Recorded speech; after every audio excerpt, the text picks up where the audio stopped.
Hello and good morning, everyone. Welcome to another Saturday free show edition of This is Revolution podcast. I am your host, Jason Miles. I want to start the show off by giving a fat happy birthday shout out to recent guest, now a patron of the show as well, Dr. Eric Osgood. Happy 40th. Welcome to the 40 Club, my man. And I want to get as much in today as possible for the show. Also, you see me wearing Giant stuff because San Francisco Giants, magic number is 1. We are 1 win away from winning the division. So I'm very happy about that. Make sure the Dodgers don't win the division. There's one thing I hate more than capitalism. It could be Los Angeles. And on that note, let me bring in someone I don't hate. I love a lot. It means a lot to me.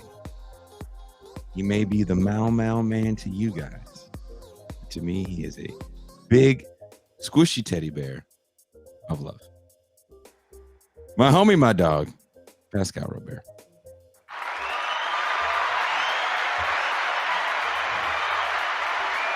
Peace and greetings to the chat. Peace and greetings to the audience. Peace and greetings, Jason Miles. Jason, I just want to tell you, I'm not going to spike the football. We've had some really good shows lately. I just want to tell you that how happy I am that we've been able to maintain some pretty good content as of late. And I just want our audience to know that we're dedicated to doing this political education and try to really make a difference in these spaces as much as we can, and be more than infotainment.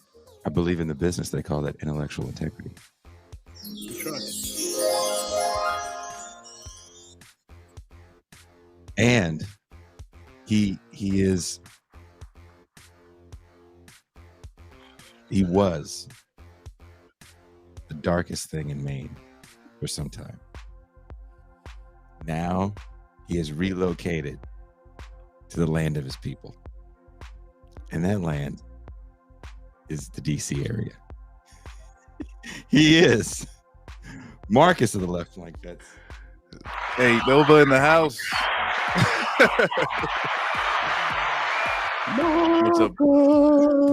What's up? Happy to be Every here. time I think about Marcus and the culture shock that he has going to the corner store nowadays.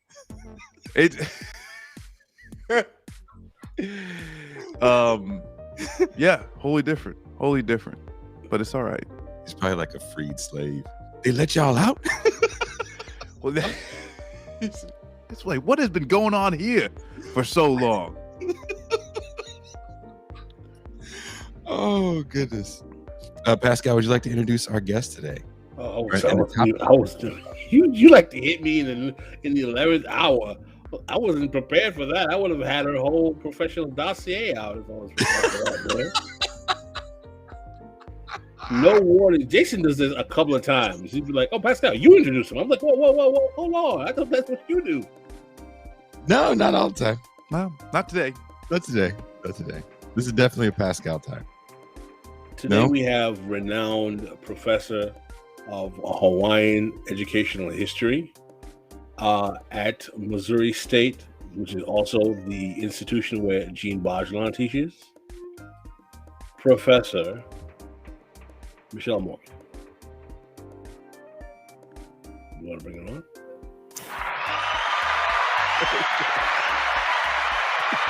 I'm sure if I really do you justice, Professor Morgan, because Jason slipped. Notice that in the green room, he never mentioned that I would be introducing you. He literally, by the way, he also knows that I hate surprises.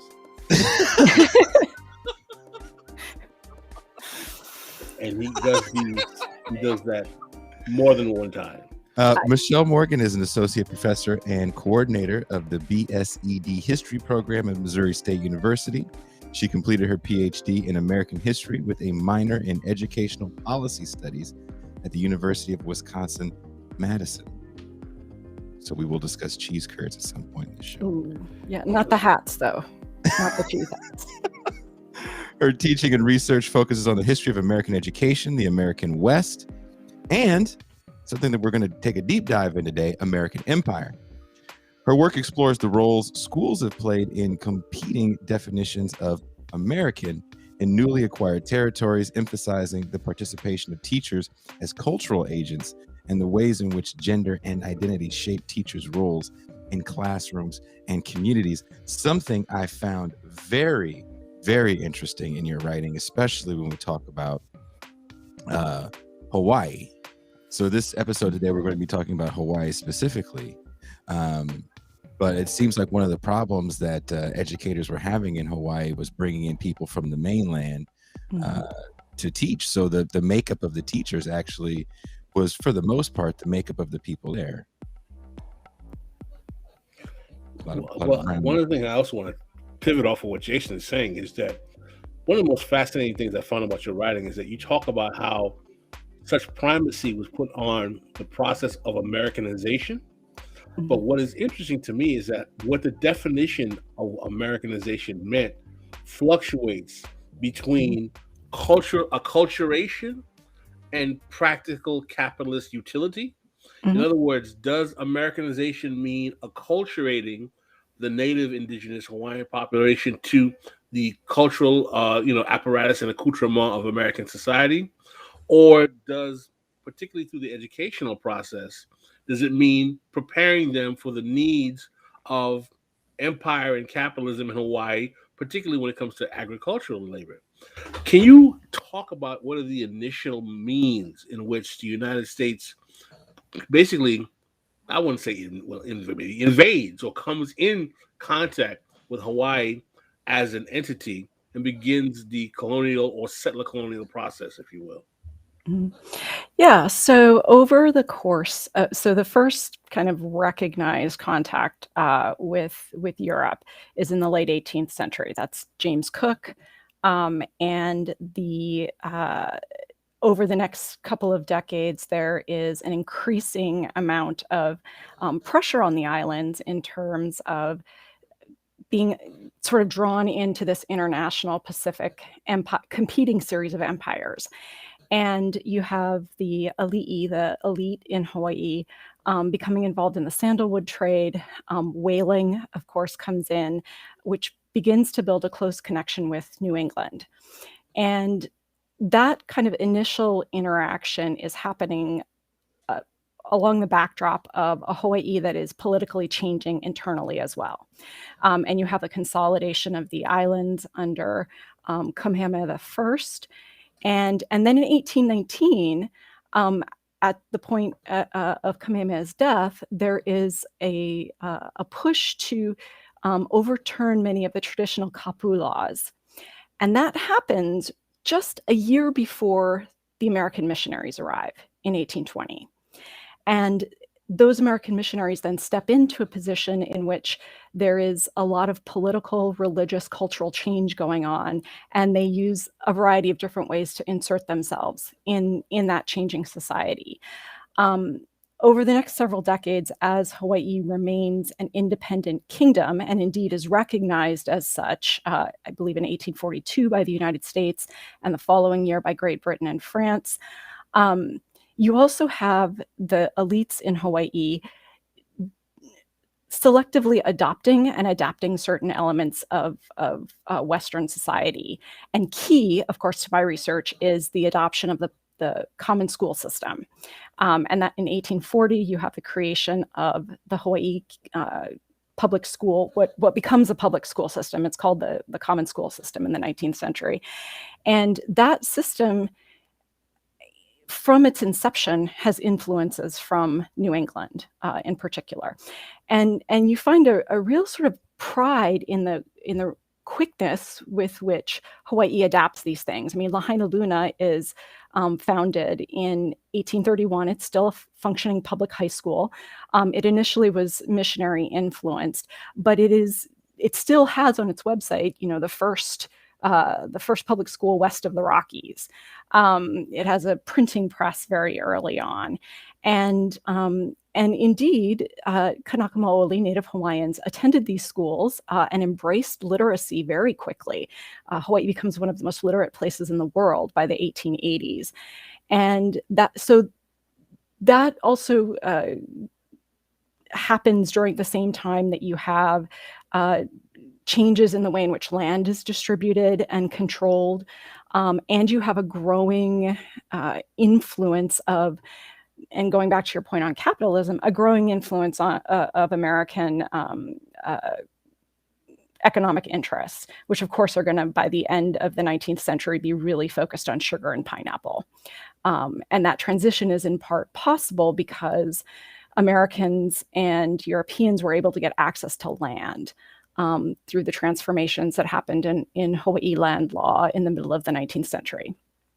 So by the time of 1887, when the Bayonet Constitution that is kind of forced upon the Hawaiian monarchy gets into place, you already have a number of elements in which I would argue settler colonialism is seeping into Hawaiian legal and social and educational interactions.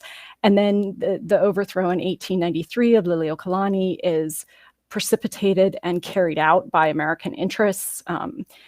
Soldiers from the USS Boston come marching up into Nuuanu. And although it's considered a bloodless coup because Liliuokalani is very mindful of the safety of her people, it is very American instigated and influenced. Now, at the same time, the United States then says, oh, we're not going to annex you. We don't want anything to do with that. And then it takes another several years until 1898, when the Newlands Resolution is passed, that Hawaii becomes a formal territory of the United States. And in 1900, the Organic Act incorporates it as a territory. So I say in 1898, Hawaii is not an official, it doesn't have territorial status, it's a possession. And then in 1900, it becomes integrated as a territory, and then statehood eventually follows in 1959. Incredible, incredible. Marcus, you have a question you want to take? I am kind of curious if some of the aspects of Hawaii that was becoming, colonized prior to official. If you could just kind of even say what some of those aspects were, and I guess that what's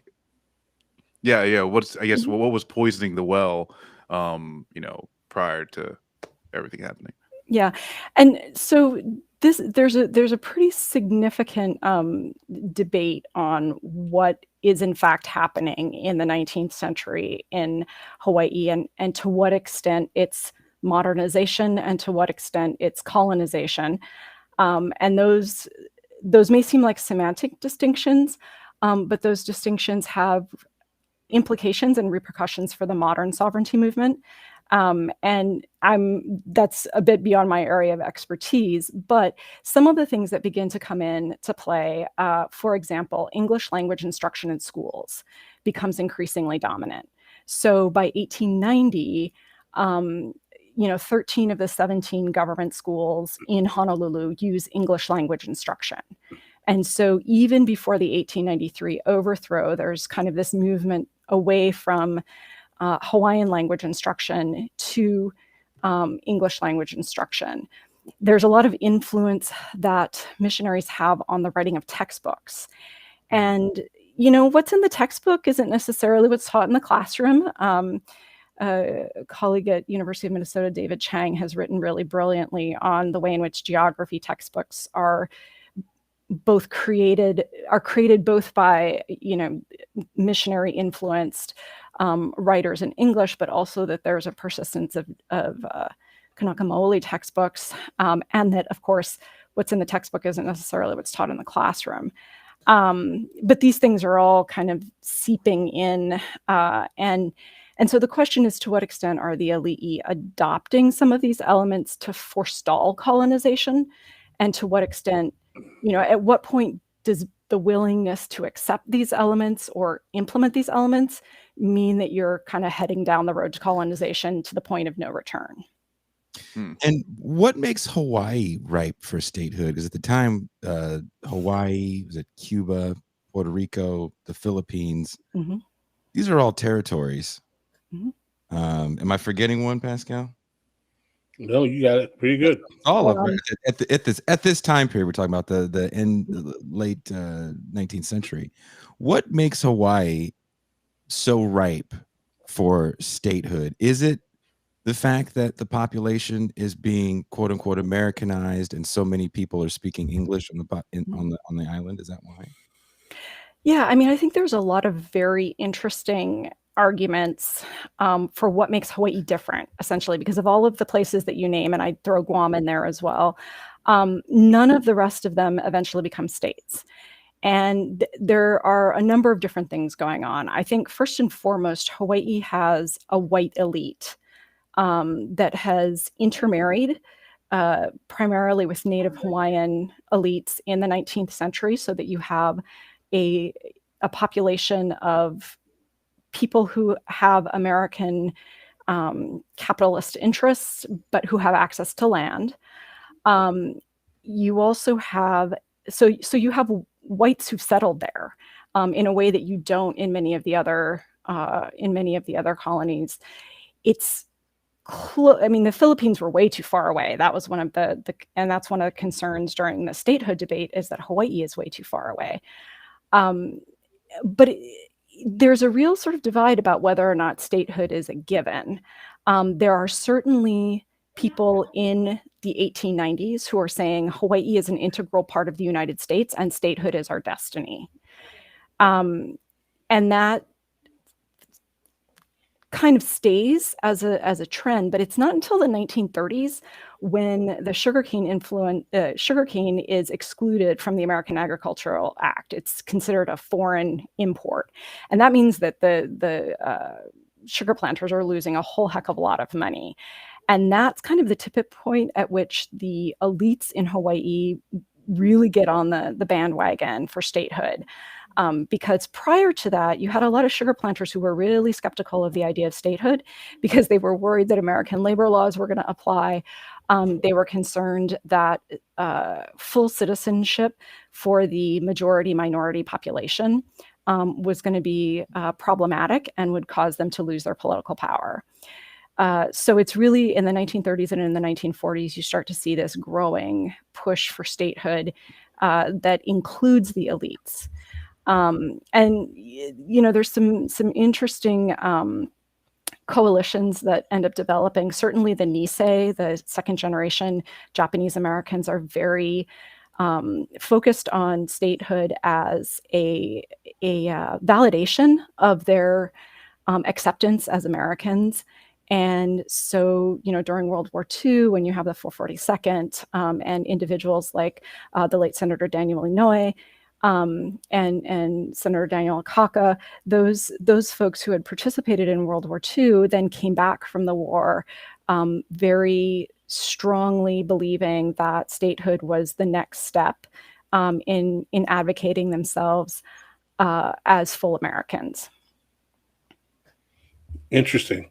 So at this point, I'd like to pivot to education. As I told you in the pre-show, one of the most fascinating things, and you expose this in your writing, about the educational paradigm that was chosen for Hawaii was that one of the main actors was a man named Richard Armstrong. Now, Richard Armstrong's son was, who, if I'm not mistaken, was he born in Hawaii? Was Samuel Armstrong? I believe so, yeah. Mm-hmm. Samuel Armstrong goes on to be the man who is the progenitor of Hampton University and the father of the industrial model of education.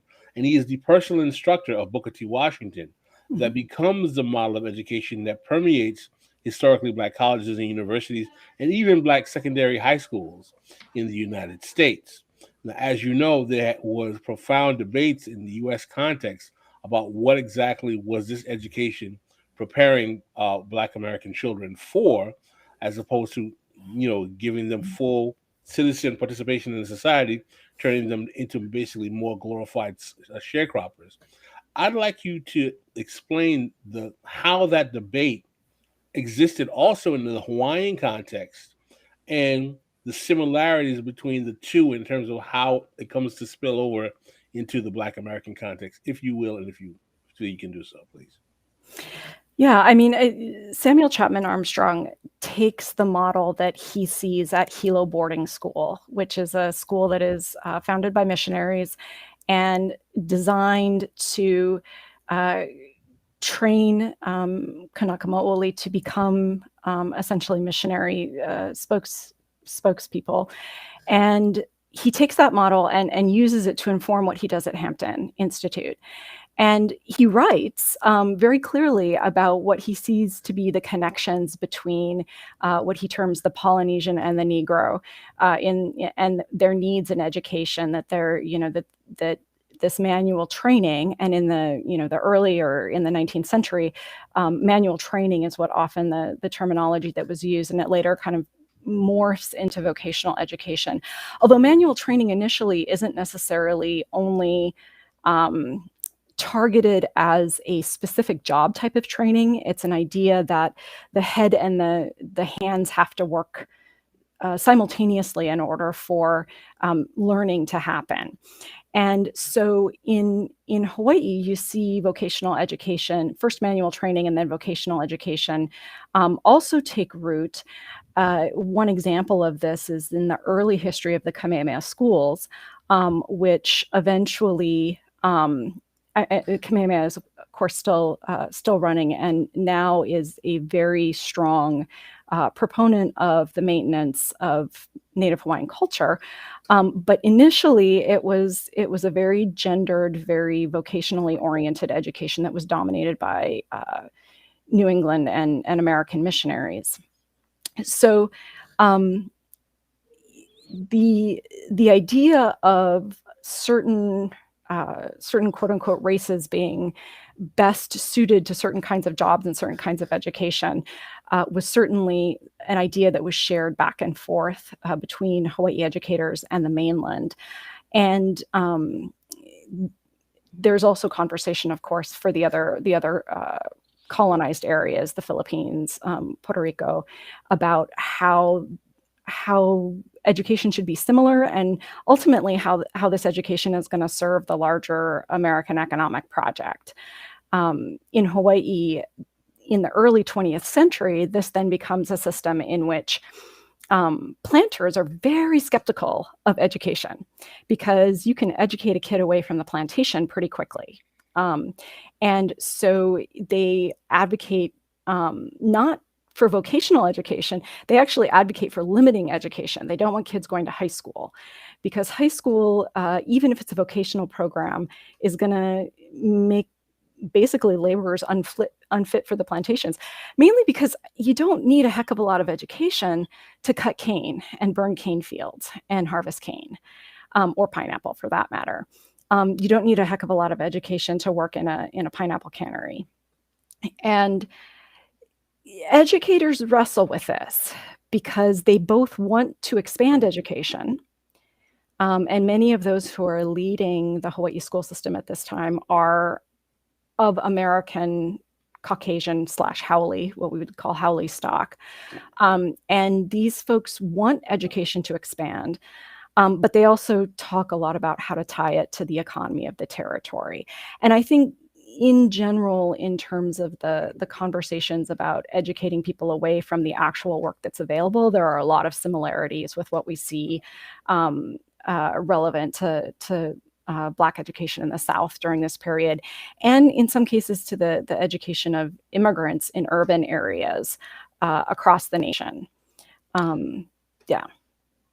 And then something that you touched on too about like the internal debate amongst the teachers, or the administrators of the school, and in some of your writings, you kind of like you're laying out who some of these people are and what like I guess like some of the conflicts. So if you could, for the audience, just kind of go into the different teachers and that were that were there, and also some of the effect of like even the question of who should be teaching the children of Hawaii. Hawaii has a pretty multiracial, multi-ethnic teaching force. by the end of the 19th century. And under the kingdom, there's some concern in the late 1880s and early 1890s, just before the overthrow, that these folks are not Hawaiian enough, because there's already a proportion of American and British teachers in the schools.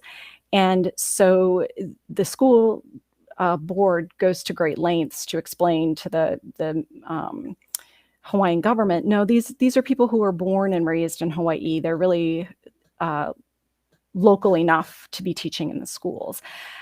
Once you get to the territorial period, so one of the things that's interesting to note is that in the Organic Act in 1900, U.S. Congress says we don't need to change anything about the school system in Hawaii. It's already so American and so promising in its ability to Americanize. We're not really going to touch it at this point. And the one issue, though, that the school board or the school administrators keep coming back to is, how can we ensure that the teachers that we're hiring are going to be American enough?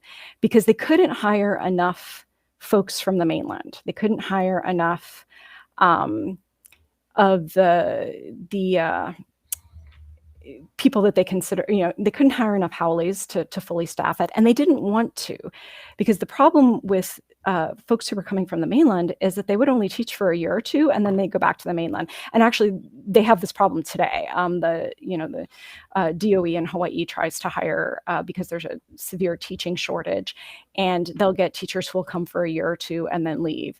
And this has been a persistent problem. These folks are referred to as tourist teachers in the reports that were written. And so the goal was to create a self-sustaining local teaching force. But by 1920, the majority of the folks, at least a third of the folks coming up through the normal school, were Japanese American. They were Nisei. And this starts to terrify the school administrators. These folks are not adopting American ways fast enough. And so what school administrators, Thomas Gibson talks about this explicitly, he was one of the superintendents, what they try to do is turn to who they think is going to be the most Americanized. And who they consistently identify as the most Americanized are the Kanaka Maoli. So they want Native Hawaiian teachers because they think they're more Americanized than the Nisei. And that becomes a kind of a significant debate over the 1920s and 1930s. And I would say, to this day, there's a significant proportion of particularly elementary school, public school teachers in Hawaii are Yonsei, fourth generation or more Japanese American, because teaching became an avenue to middle class life for Japanese Americans. There's some very interesting research that's been done by Eileen Tamura, who's retired from the University of Hawaii, about the way in which public schools served as a conduit to the middle class for the Nisei over that period. And teaching was one of the professions that helped them both Americanize and enter into to middle class professional status, or quasi-professional, right? Teachers are never quite considered professional, at least in their pay scale. Okay, can you explain to us the role of the Smith-Hughes Act and how that helped shape the vocational education in Hawaii? The Smith-Hughes Act is the first federal funding for K-12 education, and it's passed in 1917, and it is targeted at creating vocational programs on the high school level. It matches federal funding to state level funding, and in Hawaii's case, territorial level funding.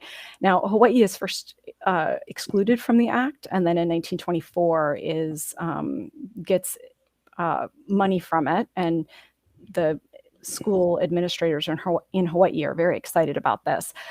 But there's a lot of tension about whether that money is going to go to vocational agriculture, that is essentially cane cultivation practices, or if it's going to go towards industrial education, or commercial education. And industrial and commercial education were much more popular among the Hawaii students because the idea of becoming an office worker or entering business was seen as a higher economic status than returning to work on the plantation.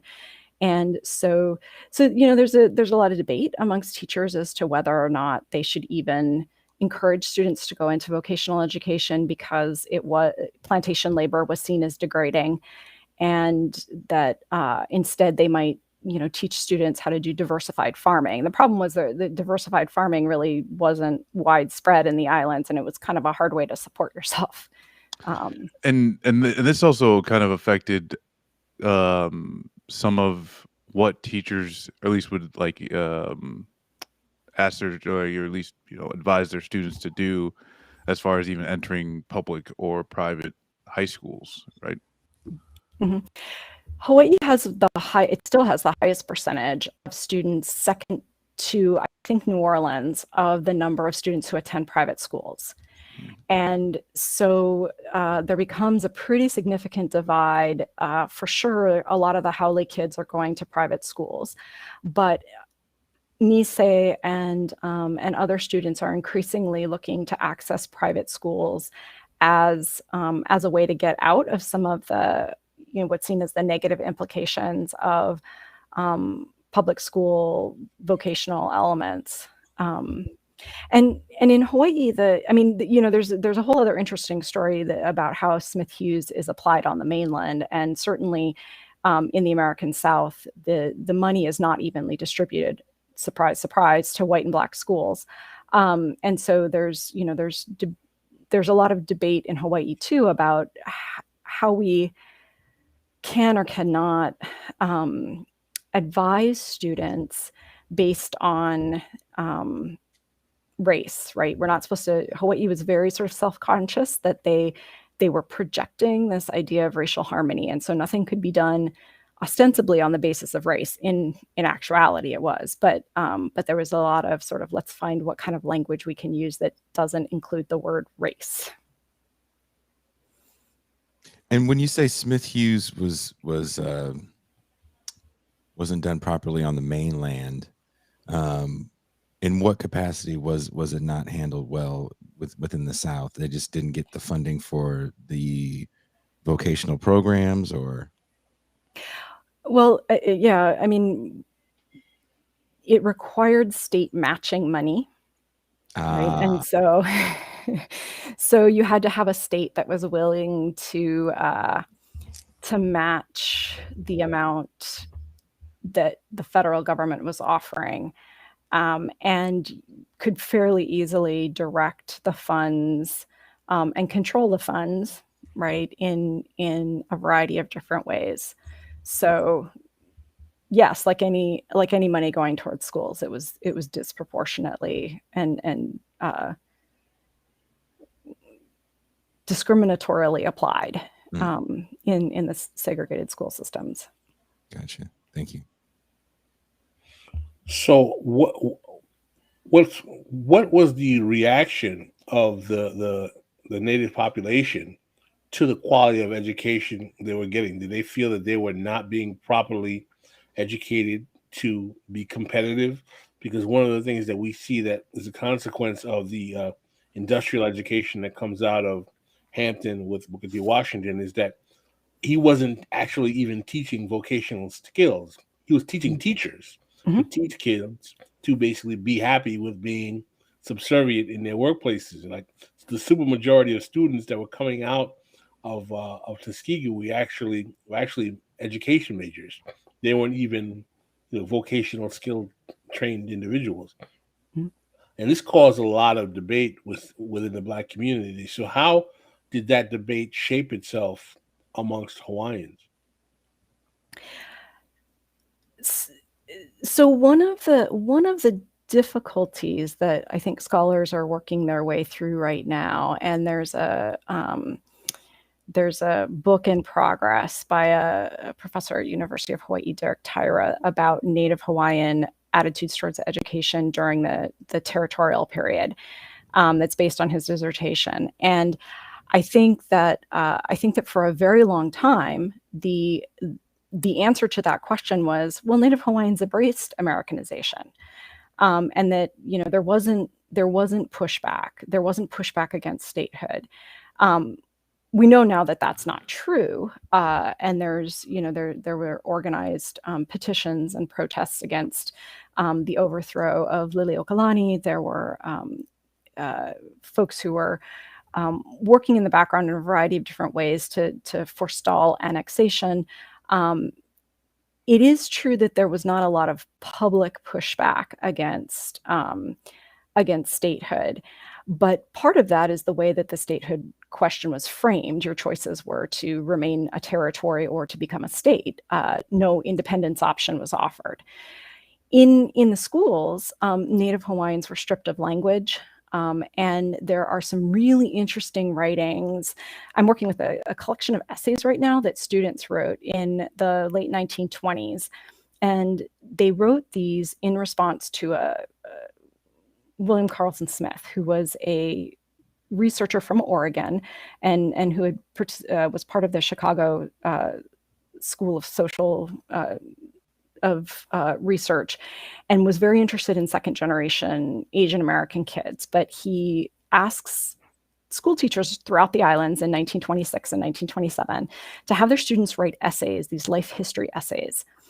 And in the life history essays, as somebody who studies educational history, we don't hear a lot from the students themselves, right? I mean, these things don't make their way into the historical record frequently. And so having this collection of essays offers a really interesting insight into what the students themselves are thinking. And in this case, there are Native Hawaiian students there who are saying, I wish my parents would speak Hawaiian with me. They tell me they don't want Hawaiian in, me to speak Hawaiian because I'm not going to be able to advance if I'm speaking Hawaiian. There are students who talk about how important having Native Hawaiian teachers is to them, because they're able to build a relationship. And, in one case, the student talks about that teacher, when she left for another school, she left her collection of books to the student to care for. And, the student then plans to become a teacher. And so there's a desire that's being expressed by the students to maintain identity, to connect with teachers who they saw to be culturally similar to them. Not really surprising, but we now actually have it in writing. And so there's a lot of suppression, and then also some you'd have Hawaiian music in schools, right? So they'd have Hawaiian song class, or students would learn how to weave lauhala mats. So there's these very sort of small, kind of picked apart elements of acceptable Hawaiian culture, but there's overall suppression. And then in the 1970s and 1960s, you see a resurgence of Hawaiian language. You see a resurgence of an emphasis on traditional practitioners of religion and medicine. And now we have Hawaiian immersion schools and a much richer, although still not representative element of Hawaiian education offered in some limited ways. Can you also talk? I'm sorry. Go ahead, Pascal. Go ahead. No, go ahead. Also, was kind of fascinating to me about this whole thing is, at the same time all this is going on in Hawaii, where we talk about the Americanization of education, there's a lot of uprisings and a very big pushback in places like Puerto Rico and the Philippines to be sovereign nations. Is it simply just the choices weren't there for them? Like, you're either going to get statehood or not, or, is that simply what it is? Like, how do you educate away the rebellion? Because we're talking about 20, 30 years after you actually had this kingdom that was independent. Well, first I would say there are a lot smarter people out there who are analyzing this right now than me. I think I do, in my reading of the education system, what I do see is that you do have a situation where Native Hawaiians become demographically a minority in their land. And I think that does have a pretty substantial influence on how people respond. I think that there's also an element of needing to have cross-racial cooperation in order to respond to capitalist influences, in order to respond to the sugar planters, and that cross-racial cooperation can be kind of problematic and hard.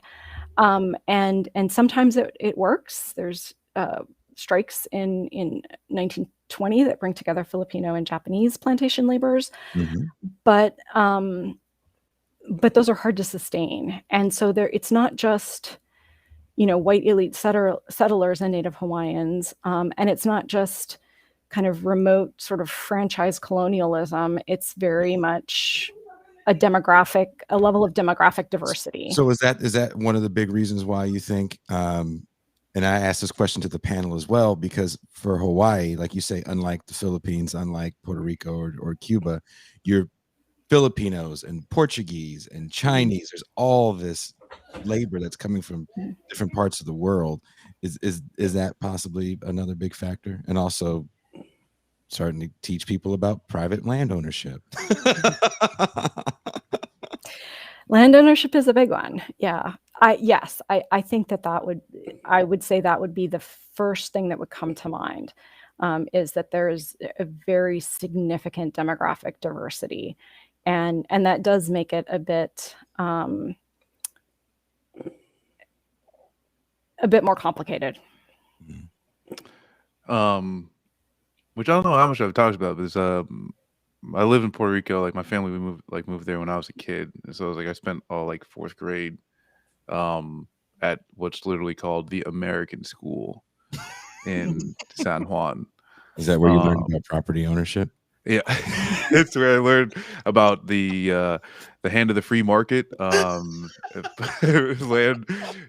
ownership, market values, all of those things. No, I mean, what was interesting is that it was one of the few schools, even in the city, probably on the island, and I'm not sure to this day, but that was completely instructed in English. And then myself, my brother that was also in the elementary school, and then like a few other like non-Puerto Ricans, we would have to go during like the proper English class, we would have to go and take a Spanish class. But I mean, yeah, everything else, it wasn't honestly that different. And I was like, when we moved back to the States, like I was just, on to continue on the, like my education without any blips or anything like that. But I think, yeah, with like, that's, I think it was like, yeah, everyone there is Puerto Rican. So the demographics that are presented in Hawaii, are Puerto Rico totally had a fierce, and it doesn't get talked about a lot. And I'd love to know what Dr. Morgan thinks about that. Their push for sovereignty was violent. They tried to assassinate a president. You never hear about that. Almost assassination. Was it Coolidge or was it? I can't remember who the Truman. They took Truman. They shot at Truman. Yeah. Killed like his guards. Like that's some crazy shit. They shot up Congress. Like, you never hear about the Puerto Rican fight for independence at all. So I'm sorry. Pascal looks like he's got a question. So the larger question that I want to say is that what exactly does this mean for American education and empire overall, in terms of how Hawaii becomes basically a model for educational imperialism throughout the world overall, and why isn't there even more interrogation or discussion in academic circles about the consequence for imperialism and capitalism of having these forms of education be basically, forced onto these societies and even Black Americans, and relegating them to being kind of like, surplus redundant labor? I think, in the last 10 years, the academic scholarship on this topic has really expanded very rapidly. There's a great book, Cecily Del Moral's book on Puerto Rico, called Negotiating Empire, that I would highly recommend. But this has become kind of the hot topic in publishing in history of education over the last few years. There's a look at teachers in education in the Philippines, in Puerto Rico, and connections with the Native American boarding schools, connections with conceptions of segregated education for African Americans. And so I think, at least on the scholarly side, that conversation has really been developing over the last 10 years. How long it might take to trickle out of the scholarly side, I'm not even going to hazard a guess, right? Because if you look at still what's taught in public schools about American history, we're looking back many decades in many cases. And so I do think, I think education is so central when we think about expanding empire. It's true in the British context. It's certainly true in the American context. And I think in the American context, it holds particular salience because Americans see schools as a way to shape the future trajectory of their communities. And so when you look at the way that Americans talk about schools and what they try to implement in schools, what they're really doing is painting a picture of the way they want the world to be. And that, that doesn't mean it comes to fruition the way that they're framing it. But schools really offer a site to examine these contestations over American identity, over what it means to be part of a society in which you have diversity, and how you address and try to tamp down that diversity. Everything from the little plays that they used to do in urban schools where kids would dress in their quote unquote native costumes, whatever European heritage they had. They'd walk through a little melting pot kind of a thing, and they'd come out on the other side with their American flag, right? They were now Americans. But I think that schools really serve as the place that Americans think that the future is shaped, and they rely on schools in order to support ideas of meritocracy and equal society, even though of course those don't actually play out in reality. Do we really teach meritocracy, or do we really teach American exceptionalism in the face of American capitalism? We do, but we call it meritocracy. And so I think, I do think that American exceptionalism is still deeply seeped in our schools. And I think that American exceptionalism is deeply seeped in every colonial educational project we've ever encountered. How do you see this information playing out in the contemporary battles we see over secondary and public school education, in the way in which critical race theory is being formulated as the bête noire, if you will, of the conservative right today, in terms of the ability to even have these conversations in public universities, in secondary schools, and to teach this history?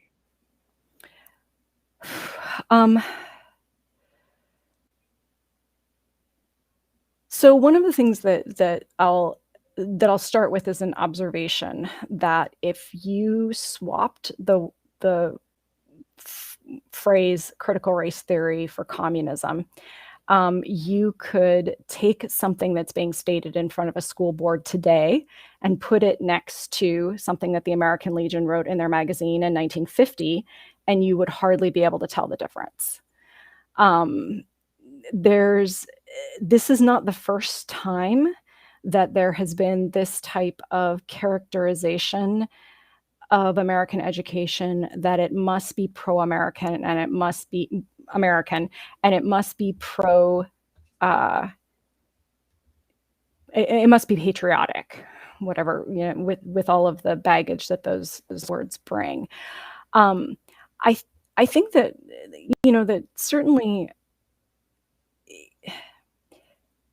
the idea that we can control what students think about the past and what that means for the ways in which they act in the present and future is a very persistent idea in the United States. And I think that the CRT debate certainly builds on that. Yeah. Marcus, you got a question? Well, I guess I would like go. I've got some questions. It's like some of the homework Jason had given me, which I'll say this, Michelle, or Dr. Morgan, excuse me, you're the second most homework I've had to do for a show. So, but Sorry it was about that. extreme. No. It's all Jason's fault. You know, you should be proud of all the work that you've done. But something that I found like, I guess most interesting that I touched on before was just like the dynamic between the different classes, the different races within the Hawaiian educational structure, what that meant for the largest, largely the workforce moving on later, but also it kind of at the end, one of the more interesting thing was that the rhetoric that is used to Americanize Hawaii was also used to protect some of the cultural narratives that they had with like democracy and the choice being one of them. So I'm kind of interested in that, especially as a leftist of where nationalism against colonialism is not seen as a bad thing, so I guess, yeah, like where does if you could just kind of talk more about where the national identity was actually even used, or at least American rhetoric was used to protect what little Hawaiian culture that they had. So I think, well, okay, I'll say my thoughts then, and then let me know if I'm answering the question or not, because there's a couple different ways to go about this, because democracy is used very effectively, I think, by Asian Americans, particularly the Nisei, in the drive for statehood. And the push that you see in the school systems, and the schools are very, very closely connected to push for statehood. Orrin Long is deputy superintendent of public instruction for many years. He had come from the mainland and been a assistant principal, and then became deputy superintendent of public instruction. Orrin Long eventually becomes territorial governor, and then one of the first two senators from Hawaii. So there's this very close connection between the public schools and the territorial and early statehood government in the person of Orrin Long. And Long is a strong advocate for statehood. He's a very strong advocate throughout the 1920s, 30s, and 40s. He works for the territorial government as basically the coordinator for advocating for statehood. And he also is very skeptical of Japanese Americans' ability to be fully American, but then embraces Japanese American students' performance in things like statehood hearings as evidence that these students are Americanized. And so there's a narrative that is connected with the public schools and with the triumph, as is described, the triumph of Japanese American students in the schools to be successful in the schools, as look, they've proven that they're ready for democratic participation, and they should be embraced as full citizens. That narrative is rejected by some Native Hawaiian activists at the time of statehood. In some of those hearings, there's some fairly racist things said about the Japanese by one of the Native Hawaiian folks who's protesting statehood.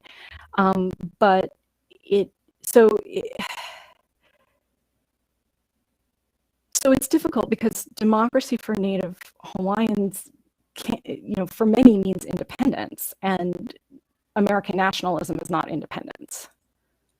No, yeah, no, not I guess, yeah, sorry if it might have been confusing, but like I guess like protecting Hawaiian nationalism, and in some way, like I guess like and yeah, I guess maybe I just messed up, but I guess in like the bottom parts of the piece, you're just saying like the some of like I guess like the democratic norms even allowed people to say like, no, we do have a right to somewhat of a say.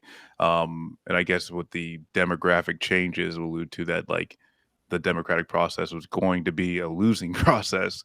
But at the end of the day, and like you said, like they're still able to teach some Hawaiian like cultural things, whether it's music or art. And I guess I'm like my question today of like if even holding on to those things, if they had done more effort to actually like completely tamp out any remnants of like Hawaiian culture, what the island would even like look like today. It would be like even more of a like a touristy, or type of thing. But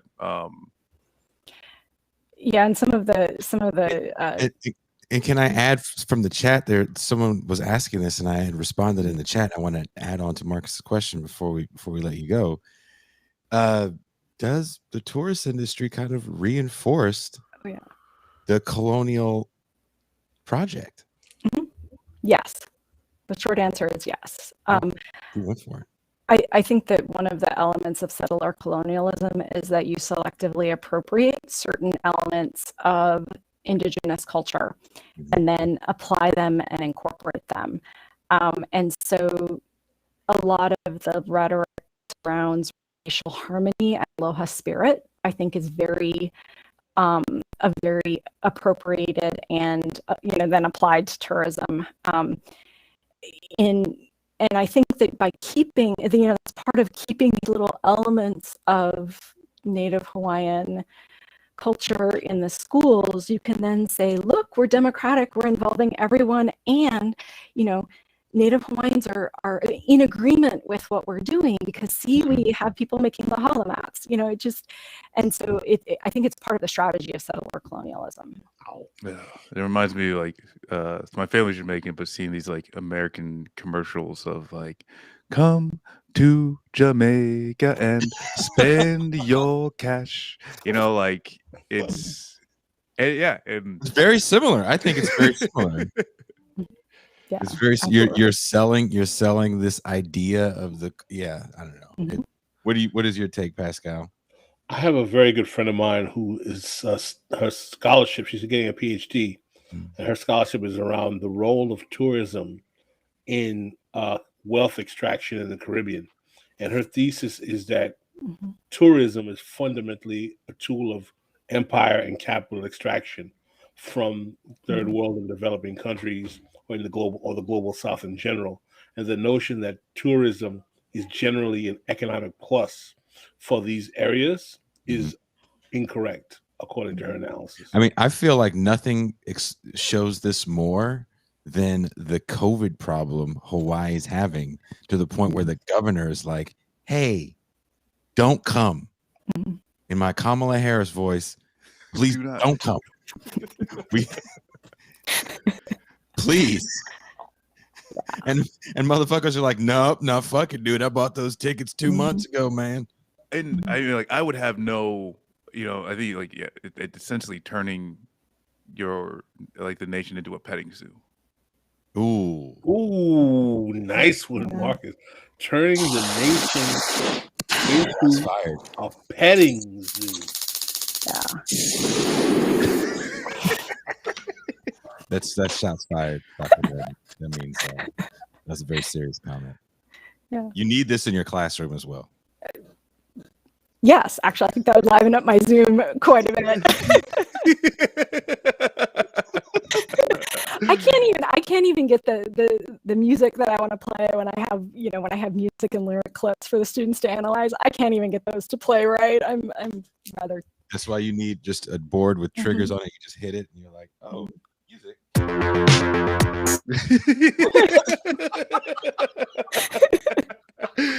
Dr. Morgan's gonna be like, no, I'm gonna need another $1,000 for administrative technology. This is going to help teach and reach the students. Hey, she's at Missouri State, not Harvard. Yeah, right. All the Harvard professors got gamer chairs. I'm glad that I do have a chair that, you know, and I have a Professor Morgan, I'd like to thank you for coming on our show and not being scared away by the ridiculous antics that we sometimes go into with our guests. But this was a fascinating conversation, profoundly educational. I thought the connections that you made between how the educational system and vocational system in Hawaii and the United States, from my vantage point for African Americans, was applied was very, very important. Hopefully, you'd be willing to come back again and talk about any of your more contemporary research and scholarship. We'd love to have you one more time on This Is Revolution podcast. Because all you guys are in the same department, you, Jean, and Dr. Marlon Barber. Mm-hmm. And Dr. We should have like a roundtable discussion with all the history professors. But thank you very much, Dr. Morgan, and you killed it. Here it comes!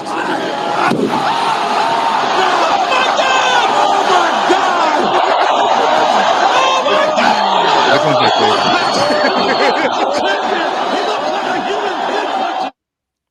I hope you have a good rest of your day. Thank you. You too. All right. Take care. She was a great guest. Professor Michelle Morgan from the University of Missouri State, or Missouri State University, sorry. From the University. Nigga, what?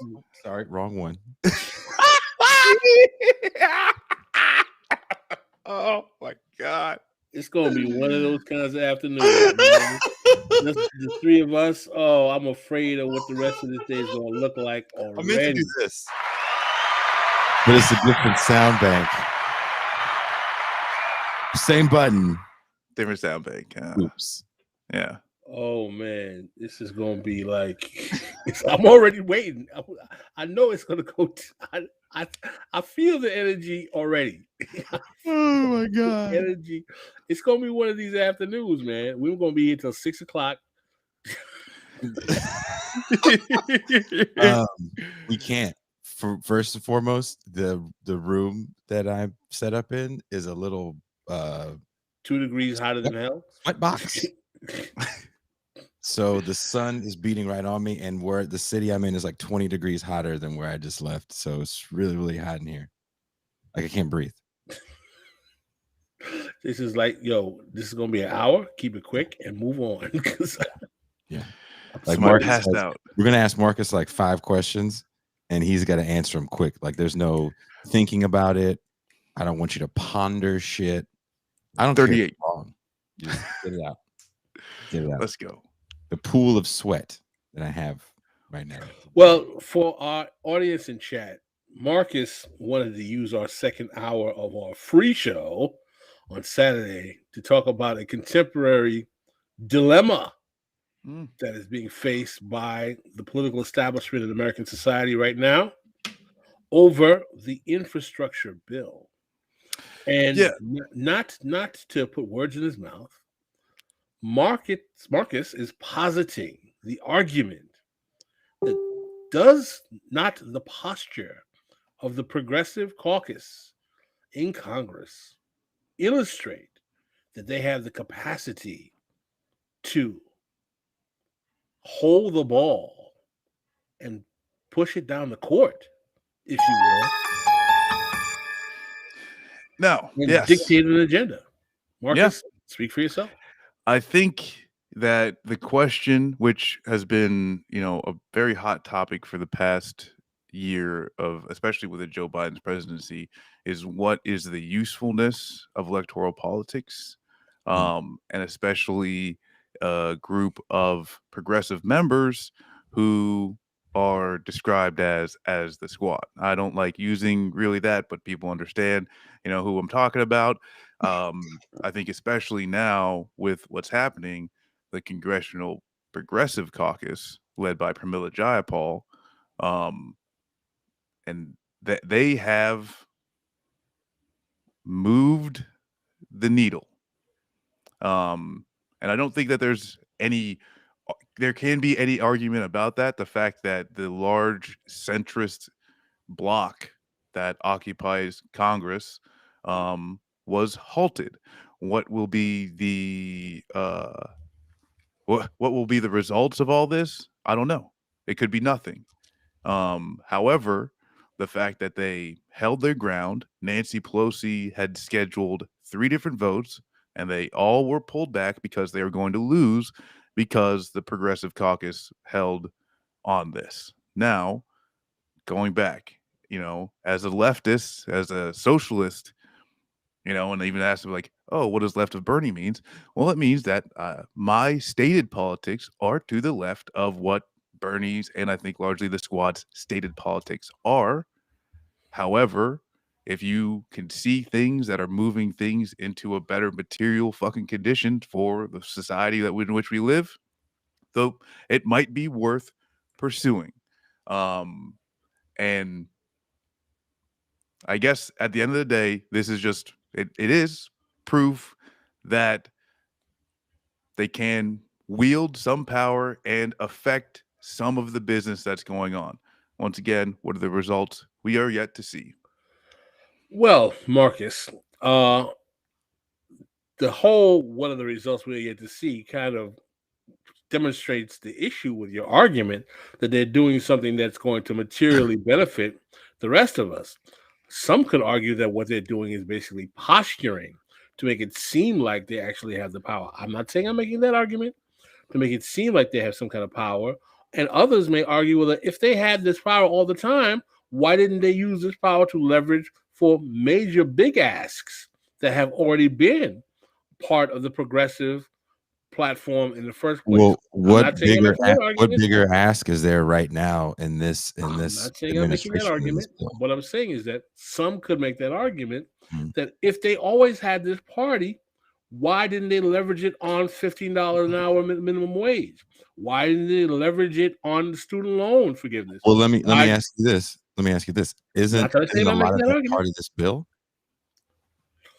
Some of that, there are some very progressive things that are in that bill. I'm not going to deny. Isn't a higher wage part of the bill? Isn't it a Medicare expansion? Medicare expansion part of the bill. So this bill is your one shot. So that's where too is like I think where Pascal and like understanding you're representing questions that are being asked. My answer would be and like Jason is saying, is like some of those larger asks are in this. This is how legislating, especially at the federal level, is just simply done at this point, and it has been like that for at least 6-7 years, at the very least, where the only packages, the only legislations for the most part that gets through, aside from something for veterans, literally like veterans, military, are like really the only aspects that you can do these bipartisan and like, oh, hey, whatever. Almost any other change that's been enacted within the federal Congress has been what they call these omnibus packages, these huge legislation that actually have just a lot of things that may not have any real similarity to another. However, once you lump them all together, it then becomes harder for a lot of members to say no, right? Because there might be a member who says, "Oh, I'm okay for Medicare expansion, but this community college and these and the preschool, nah, fuck them kids." But if the only way you get a Medicare expansion is to compromise on those things and vote for them, and in which case, you just get more members on board. So I guess the answer is like, why now? I think there should have been, and that's where too is like, if we can fault them for not doing the same thing on the $15 minimum wage. I think the only issue is the fact that there was you would have to need a competing bill, right? Because that's what's making this even allow, right? Is the fact that the progressives are holding on to something that they want, something that the centrists want in order to get what they want. When it came to $15 minimum wage, there was nothing that they could hold on to, unless but the thing that they were holding on to or would be holding on to for the $15 minimum wage argument would be the COVID response bill that Biden passed. And if you think that would have been a good time for the progressives to hold, then I think the media would have been a whole lot angrier with them, would have started beating them up a lot more. Well, that's kind of what's happening with the success, is that there's really not a whole lot of rush to get these things like passed through as there was COVID, and so you can take the time to I guess hold out. I think we have a super chat here that our producer is requesting that I read. He should rename his yacht Appalachian Comprador. Ooh, shots fired. Pew! Bing. My position is this: is that I'm willing to be open-minded to the utility of the squad in this particular moment. However, I think that utility would demonstrate, and I want to ask you a direct question: Do you believe that the Progressive Caucus is willing to take the heat for putting the kibosh on any aspect of the infrastructure bill, particularly the $300 billion or the $1.5 trillion version that's already been voted on the Senate, out of the belief that they can't get their $3.5 trillion passed? So is your argument, I'm asking because I don't have a strong position on this, that the Progressive Caucus will set fire to Biden's infrastructure agenda if they don't get the $3.5 trillion reconciliation bill? That's what you're saying? No, I don't think they would. I don't think they would set fire. Then why are we even praising them for something that we don't know they're willing to do? I'm not. And that's the thing. I am not. This is not a praise. I'm trying to look at this as a signal to a changing legislature. And I just don't think that can be denied, that in a different in a past Congress, they would have just said, hey, we're going to try and hold the vote. And then a few of them would have not held, and they would have just passed the 1.5 trillion bipartisan deal. And then the 3.5 would have gone away, and even just as to say, this is just strict political analysis of, I think the Republicans from their perspective are actually making a mistake, because I would have sent a few Republicans over to vote for the bipartisan and essentially squash any chance of the 3.5 trillion. I think at the end of the day, this is just me recognizing that things are different now than they have been.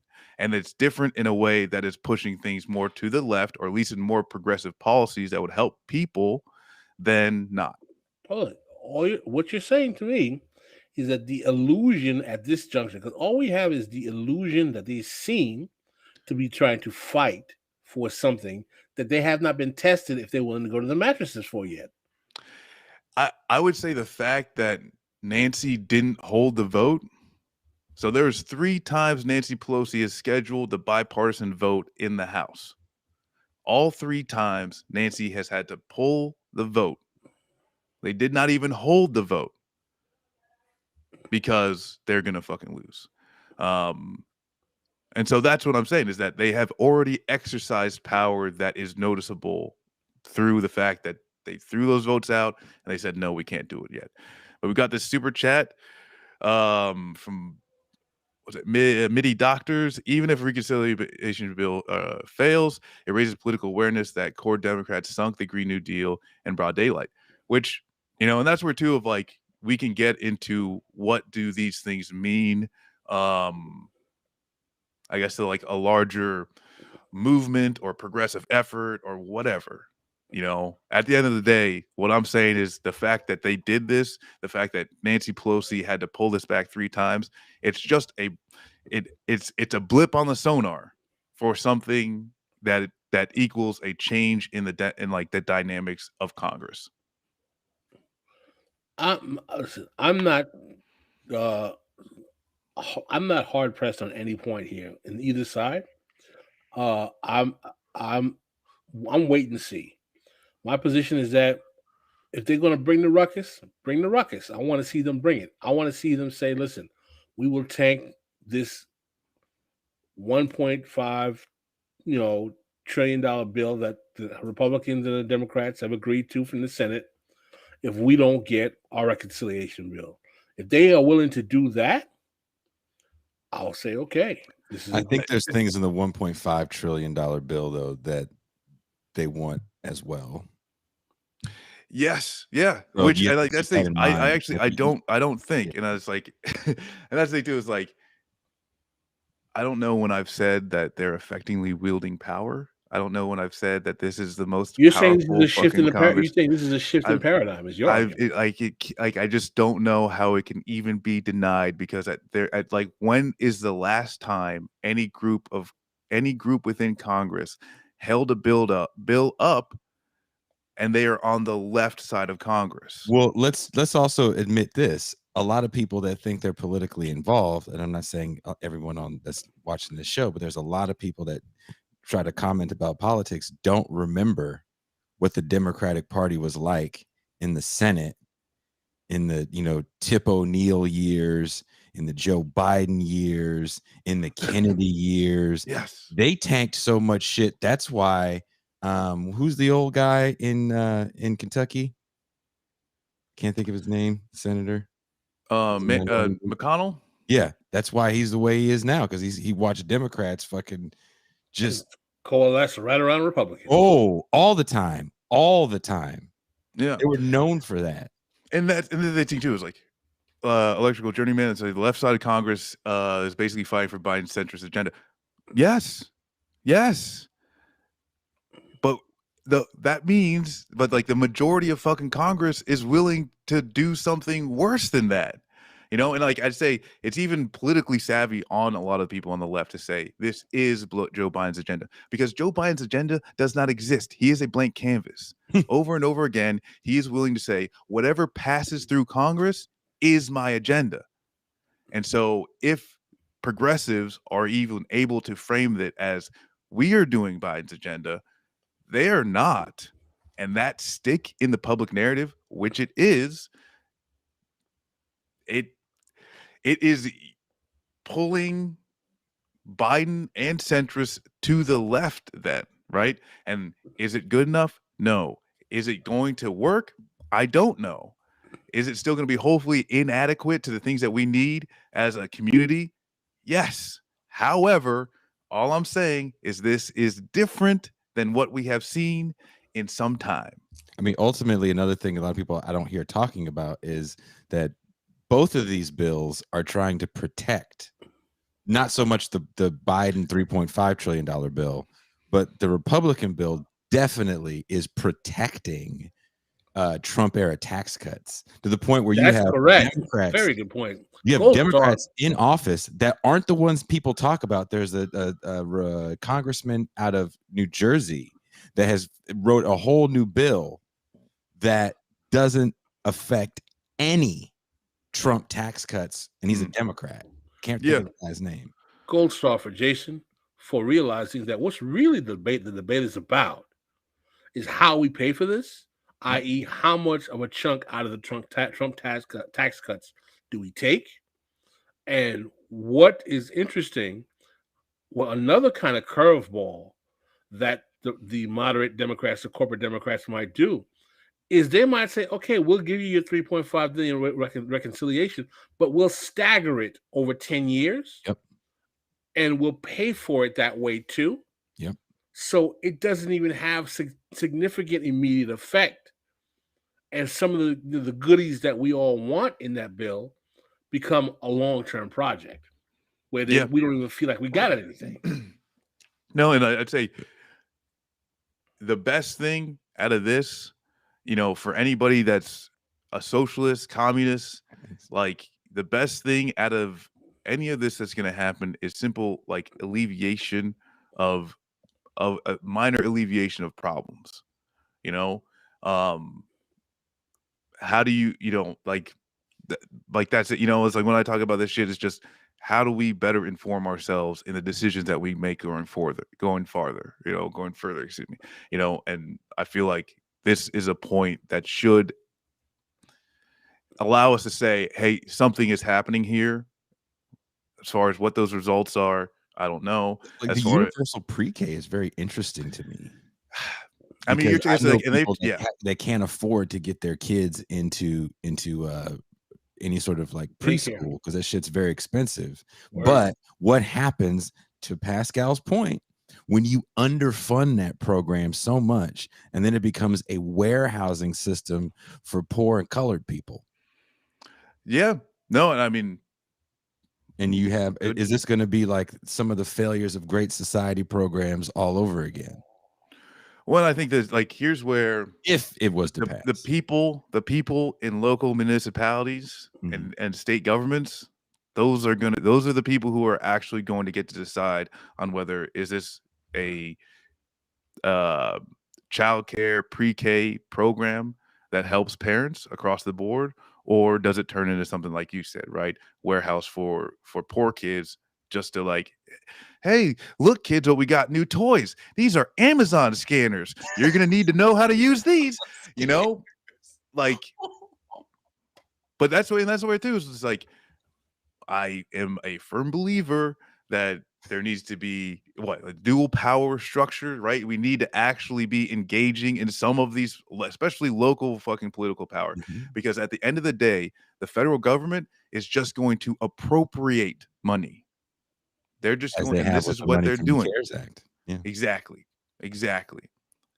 If we can So- actually get our hands on it, you know, in some way or another, if we can push the policy in some way or another just to be better, then like, Well, just to state my position, and I think this is, I mean, I can't speak for Jason, but we've talked about this.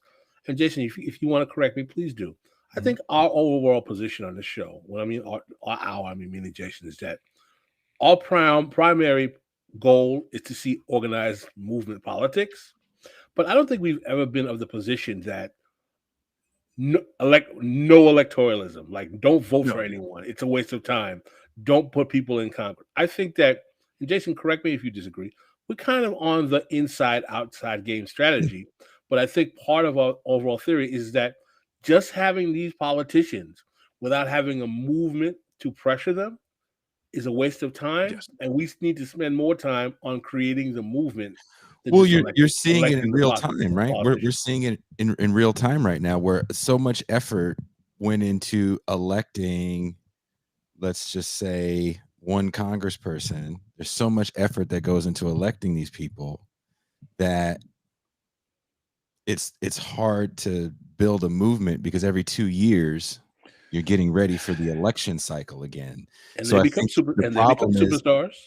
yeah, that to me becomes the problem, because also these people, and I don't think it's all their fault. I don't know if they're doing this on purpose. I really don't believe that. I But don't. they're becoming kind of celebrity.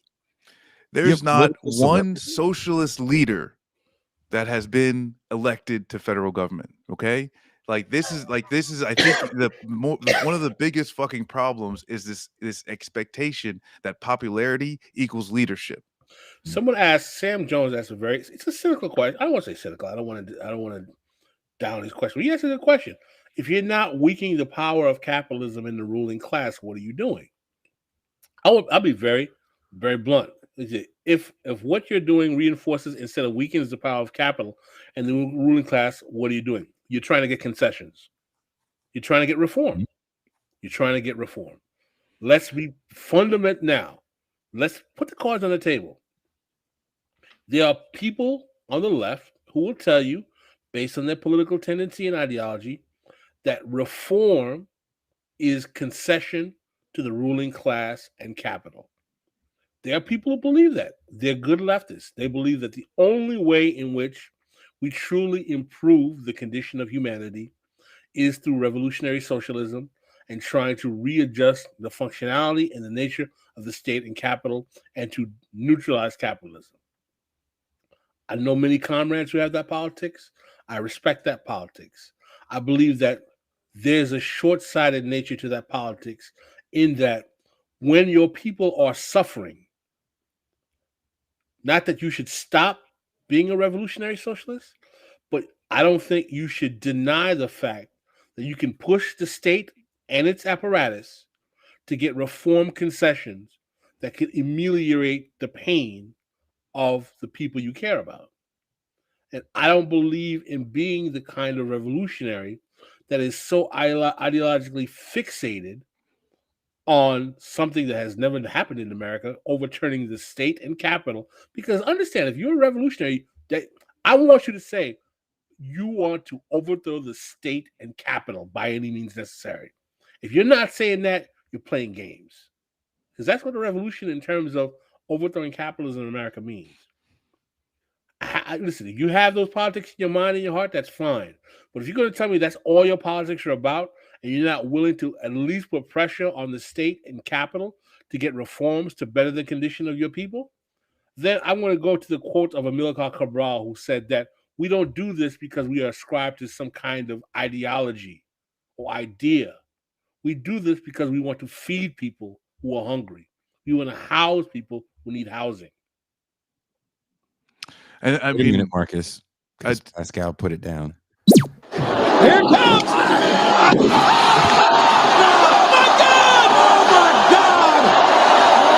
Oh my God! no, I think people talk. I think people refer to Reform or Revolution by Lenin to say he chose revolution. But that's not the fucking case. There's different Circumstances that will be that will not even of the era, but there's different circumstances that will have to like just literally you have to come at with a materialist mind and say, what is my effort going to do? Is it fucking good for people or no? Are we pushing in the direction of true liberation? And I would disagree, right? Or at least I would agree with someone saying, hey, if you're just pushing in some type of mealy mouth reform, i.e. the George Floyd Justice and Policing Act, then yeah, you tell that person to fuck right off. But pre-K, dental, hearing, for the elderly, 2 years fucking community college, these are things that are once again hopefully inadequate. However, they are things that will help people. And also too is I think especially in dealing with electoral politics, we cannot assume, right? Like you look at Bernie and you look at AOC and Cory Bush and the sheer popularity of these people. I think it would be absolutely silly to not assume that those groups of people are actually the where the focus of political education needs to be. Because I mean, like that's the thing is like the closest group of people with the most excitement are pushing for those are in those progressive camps. It's the Bernie movement, and then like, we've also talked plenty about the disappointment of the fact that like without like that there was no overturning, right? There's no changing of this campaign into movement politics. And like really at the end of the day, I agree. I think it'd be good of left to say, hey, we understand that there are people who want movement politics but do not understand it, and they're going to attach themselves to certain popular people that end up getting elected.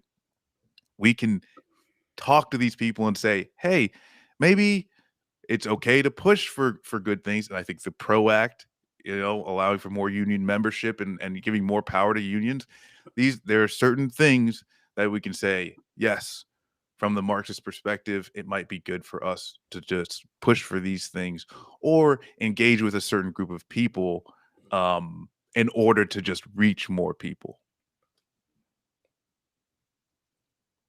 Well, again, I don't want people to say, listen, the name of this podcast is This is Revolution Podcast.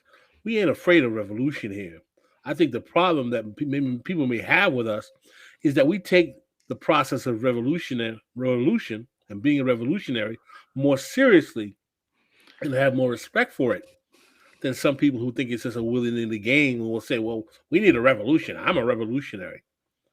Listen, both Jason and I know people who in the period of the New Left in the 60s literally had their lives destroyed for their politics. We've had some on this show. that spent Yeah, years. do you remember rotting in prison. Wahad? We had the other brother who was a Panther. Eddie Conway. You know, Eddie Conway, Lawyer of A-Trap Brown. Oh yeah, my Trap Brown Yep. lawyer. my Fred two Hampton's most lawyers. significant, my two most significant mentors in Black left politics, Bruce Dixon and Glenn Ford, come from that era and that movement. Talking that talk is not a game. It's not play. I think there are way too many people who want that flex. Yes, we are a podcast that supports revolutionary politics, but revolutionary politics that are smart and that strike the iron hot fire when it's ready to be struck, and not just posturing. It ain't a game. Well, let me ask you guys this: when we talk about electoral politics, there's a city council member in San Francisco that has declared, I believe it's Matt Haney, that has declared his district a eviction-free zone. Really? Mm-hmm. I think that's an interesting thought. There's a small amount of people that are self-proclaimed socialists. I mean, I would say Chase Boudin is a legit. I mean, his dad was in the Weather Underground, has only known his father behind prison walls. Is the DA in San Francisco? In the first, yeah, I mean, this like I would say that just to even like hit on like what Pascal was saying was like to talk about like this ain't a fucking joke. Like, I apologize, but I was a United States Marine infantryman. A squad of 12 Marines has more firepower than any Walmart in the U.S. Like, you just don't get that type of fucking boom from the local gun shop. And most of y'all who fucking talk about, oh, hey, like, you're not actually putting through your mind of like, what does actual kinetic revolution look like? Mm-hmm. And if you don't want that fucking smoke, well, guess what? Now we're dealing with more of what I consider, I think, a political revolution, right? Where mass mobilized people are able to put pressure, enact some fucking changes. And like, yeah, maybe just people get tossed the fuck out, right? Maybe there's some fucking militant shit. But at the end of the day, if you're just throwing out fucking revolution and some type of overthrow of the American empire, like, you don't want to look like January 6th. Oh, I mean, like, that's the thing too, is like, if if the left tried even something like January 6th, you and your homies might be lying in chalk, man. Like, that's the only, like, you're done. You're smoked. They don't give a shit. Like, it's just not this. It's, I don't know. Like, so there's even like this glorification and all this shit. If you want to flex, that flex, don't flex that flex when you don't have the cadre willing to do it. That's there's why a lot talk is worthless. Like, there's I want to bring this up again. When we had Fred Hampton's lawyers on, and at the end of the show, off-air conversation, Flint Taylor's on, and he's thanking us for coming on. We're thanking him, and that was actually a really fun show. Go back and listen to the show we did with Fred Hampton's lawyers, because they also dispelled a lot of myths about Hampton and the Rainbow Coalition as well. But one of the things I asked him, I said, do you think this can ever happen again? You graduating law school, passing the bar, and saying, I'm going to go work for a few $100 a week and keep these radicals out of prison. What kid out of law school with good politics can afford to do that? Who's going to law school? Who are becoming district court judges and then Supreme Court judges? I mean, my partner's going to law school right now, and what they want to do is deal with child law, adoptions and all those things, to try and help protect kids, help, like the child criminal justice system that exists in the United States. But like all of those things, though, is like, these are reactions to those problems. What Fred Hampton's lawyers were able to do is say, are we actually going to help with the overthrow of these problems? Yes. And that is a whole different perspective. And we're just talking about that era. Flint is still doing cases right now. He's still trying to put dirty cops that are killing people and beating the shit out of people in prison. He was part of that case where those Klansmen, with the aid of police, shot up those communist protesters in the late 70s in North Carolina. So basically what I'm saying is there's an infrastructure on the right that does not exist on the left. No. And I think at the end of the day too, is like, especially speaking with this dude Manolo yesterday, some of the best that the American left could do would be to mitigate and or stop the harm our government does on other socialist projects. In the same way that Fred Hampton's lawyers recognize, hey, it's better to get this dude out of prison than it would be for me to pick up that mantle. I think in a lot of different ways, as we develop our movement on the left in the United States, it might be a whole lot better or at least a very good and noble project would be to utilize some of these progressives that are in and that are going to be coming into Congress to help halt some of the harm done that our government does on other fucking countries. So do you guys like people like, for example, this India Walton? Seems to, from what everything I've read about her, she comes from a movement.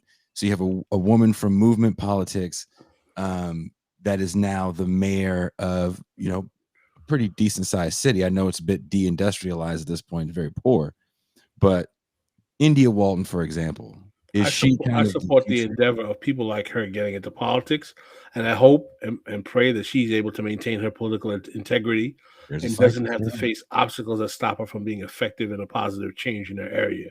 It's going to be a hard fight. The state and the ruling class and the Democrats are going to try to kneecap her more than the Republicans in New York. That's a fact.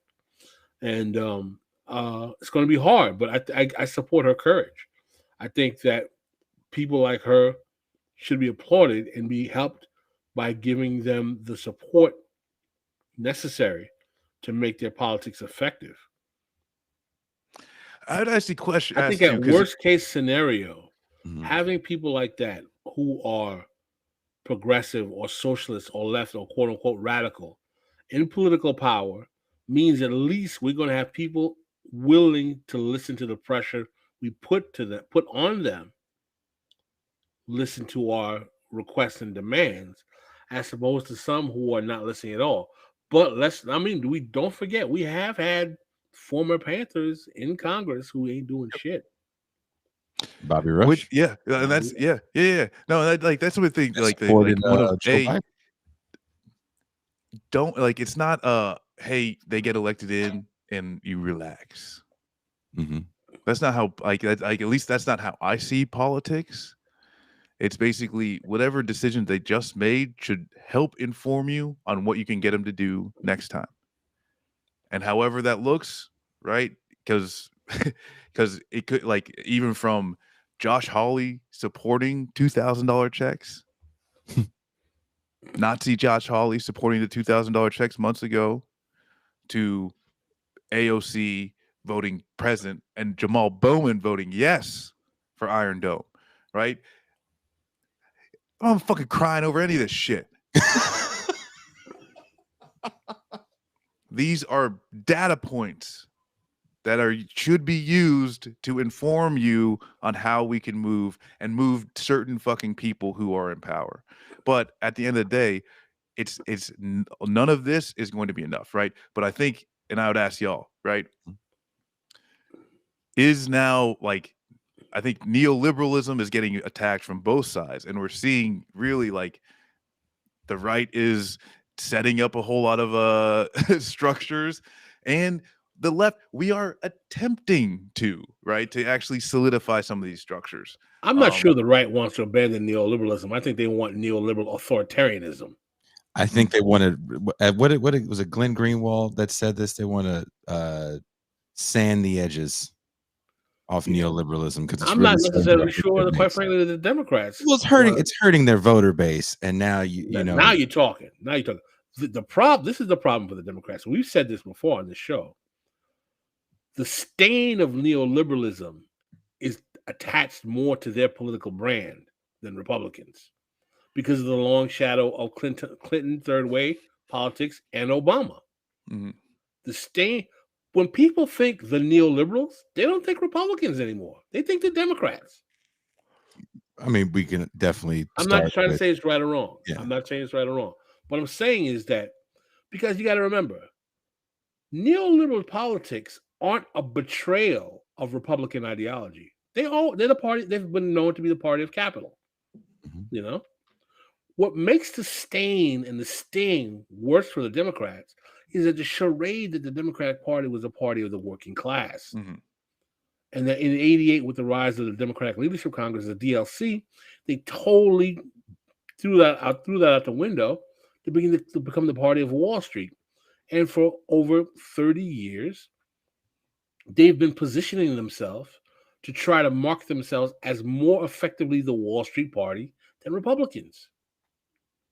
And people got hip to that game after the 2008 crash and after Obama didn't do jack. Nothing. And Spicy Take, I don't think AOC cried because she ended up voting. I think she cried because people were yelling at her. They were yelling at her on the floor of the Congress? Yeah. Mm-hmm. Who yelled at her? Pelosi, Dingle, Deborah Dingle. Is it Deborah Dingle? That's an awesome name and a horrible name at the same time. I know. But no, yeah. They're like they're bullying her on the floor, and then she started crying. I feel like it could have been anything. It could have been. Why was she being booed if she was voting for a bill that they all supported? So originally she voted no. Nancy and Dingle yelled at her, and then she voted present. Which the whole thing doesn't make any sense to me because it was like the vote passed 420 to like 9. With one or two abstentions. I heard about the vote, but I didn't know that they yelled at her. Yeah. There was yeah, they like had a little group yelled at by Nancy Pelosi because you know that old lady fucking slurred speech, trying to keep Nancy Pelosi strikes me as a woman who could be mean as hell when she wants to be. I would hell hate to have Nancy. What's wrong with you, you stupid bitch? We agreed on this shit outside. Yeah, which that's the thing is like that vote was lost, right? That was a lost vote. No matter any of the people who you like vote yes or no. I think you gotta take into account, because I think it was what was the fucking guy, Thomas Massey from. Is it West Virginia? Maybe Missouri? I can't remember. But he like fucking hillbilly dude. He was one of the only Republican to vote no on Iron Dome funding. And that's where you get these like random ass Republicans who are like Rand Paul who are like, no, I mean it when I'm about fiscal spending, And that's how I fucking look at it. These are people with positions of power that if you know what the fuck they're doing, if you know what the fuck they're about, sometimes you can get them you can push them to do what you want, and sometimes you can't. It's afraidophobic, yeah. Which is like wild. They are asking Nancy about Joe Manchin, and she's like, Joe Manchin and I are friends. We're both Catholic Italians. It's like, what the fuck does that have to do with anything? Why were we teasing? Was that? I hope that was behind a paywall when we were doing our very horrible Italian accents, making fun of the Cuomos. Oh, yeah. That was behind a paywall and will never be seen in public. So you will never, not behind a paywall, hear me do a very fucked up Italian Cuomo harassing his interns. Yeah. So we can see that Marcus is a bit of an advocate of the progressives. It's such an asshole. No, that's not what I'm saying, and you know it. I think there becomes so much like talk around them that people never. I mean, talk you know, about. our posture on this show is that like they're Democrats, and you know, Democrats should be fought to be challenged to get concessions from. But we- there's so many people, like I know those names because they're constantly said, but there's other people actually pulling strings and making moves and holding shit up that no one wants to talk about because you can't get clicks on it. They're not hot, you know. I would insert reasoning in here why people don't want to talk about it, but as long as you keep talking about like these small handful of people. LME, Marcus, you see what LME said? She said, "Take down your commie flag, Marcus. Come and take it. Come and take it. Come and take it. She is not feeling your bite of, which is fine. I mean, like if like it's fine. You don't want to hear what I'm Ultimately, saying. tell me That's a time. fine. I want someone to tell me a time in congressional politics where you can go, you know, that person was my congressman. Like, when Barbara Lee was the only no vote for the Iraq I'll war. say this. I think there's some people who felt that way about Teddy Kennedy when he died. Sure. Now, What were they did he right do? to feel that way? Yeah. That's a different story. There were some people who felt that way. I mean, listen. I've said this before. We've said this before. And if Jason, if you disagree with me, listen. The left ain't got the power to pop a grape. All of us who think that we are so stuck in the purity of our tendencies that we cannot be flexible to work with comrades to try to get reform concessions from the ruling class in the wake of the 50-year counter-revolution. I think that we have to understand that, like, people who understand that capitalism and imperialism are the problem are literally like not even a spoon of sugar in the coffee that is the American political scene. I agree. And for me, like I focus on politics. This is like my experience has and just who I am. I've always been interested in government, at least for a fucking long fucking time. I'm interested in the politics of the United States or even international politics. What I try and do is pay attention and inform people, especially on my show, of what is actually going on and what is either a viable action, what is like something that's happening that is beneficial, right? And just discuss what all of those things are. And like at the end of the day, that's all I'm trying to do is just say, hey, listen, what happened this past week in Congress was different than any other time and in a manner that was on the left side of the political establishment. I think this is where it becomes a little problematic. And indulge me.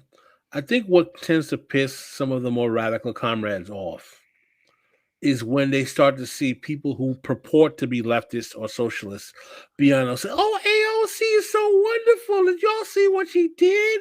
Oh, aren't we glad she... That stuff kind of makes me a little sick too. I also don't like the whole focus like she is, Darth Vader in drag and the center of all things evil as well. But the whole, like, the kind of like the AOC fangirling and the Yas Queening from leftists is kind of nauseating. I'm not gonna lie. Couldn't be me. That's not what I do. Couldn't be I, me. I just don't fixate on her. I just don't. I look at the institutional mechanism. You know what?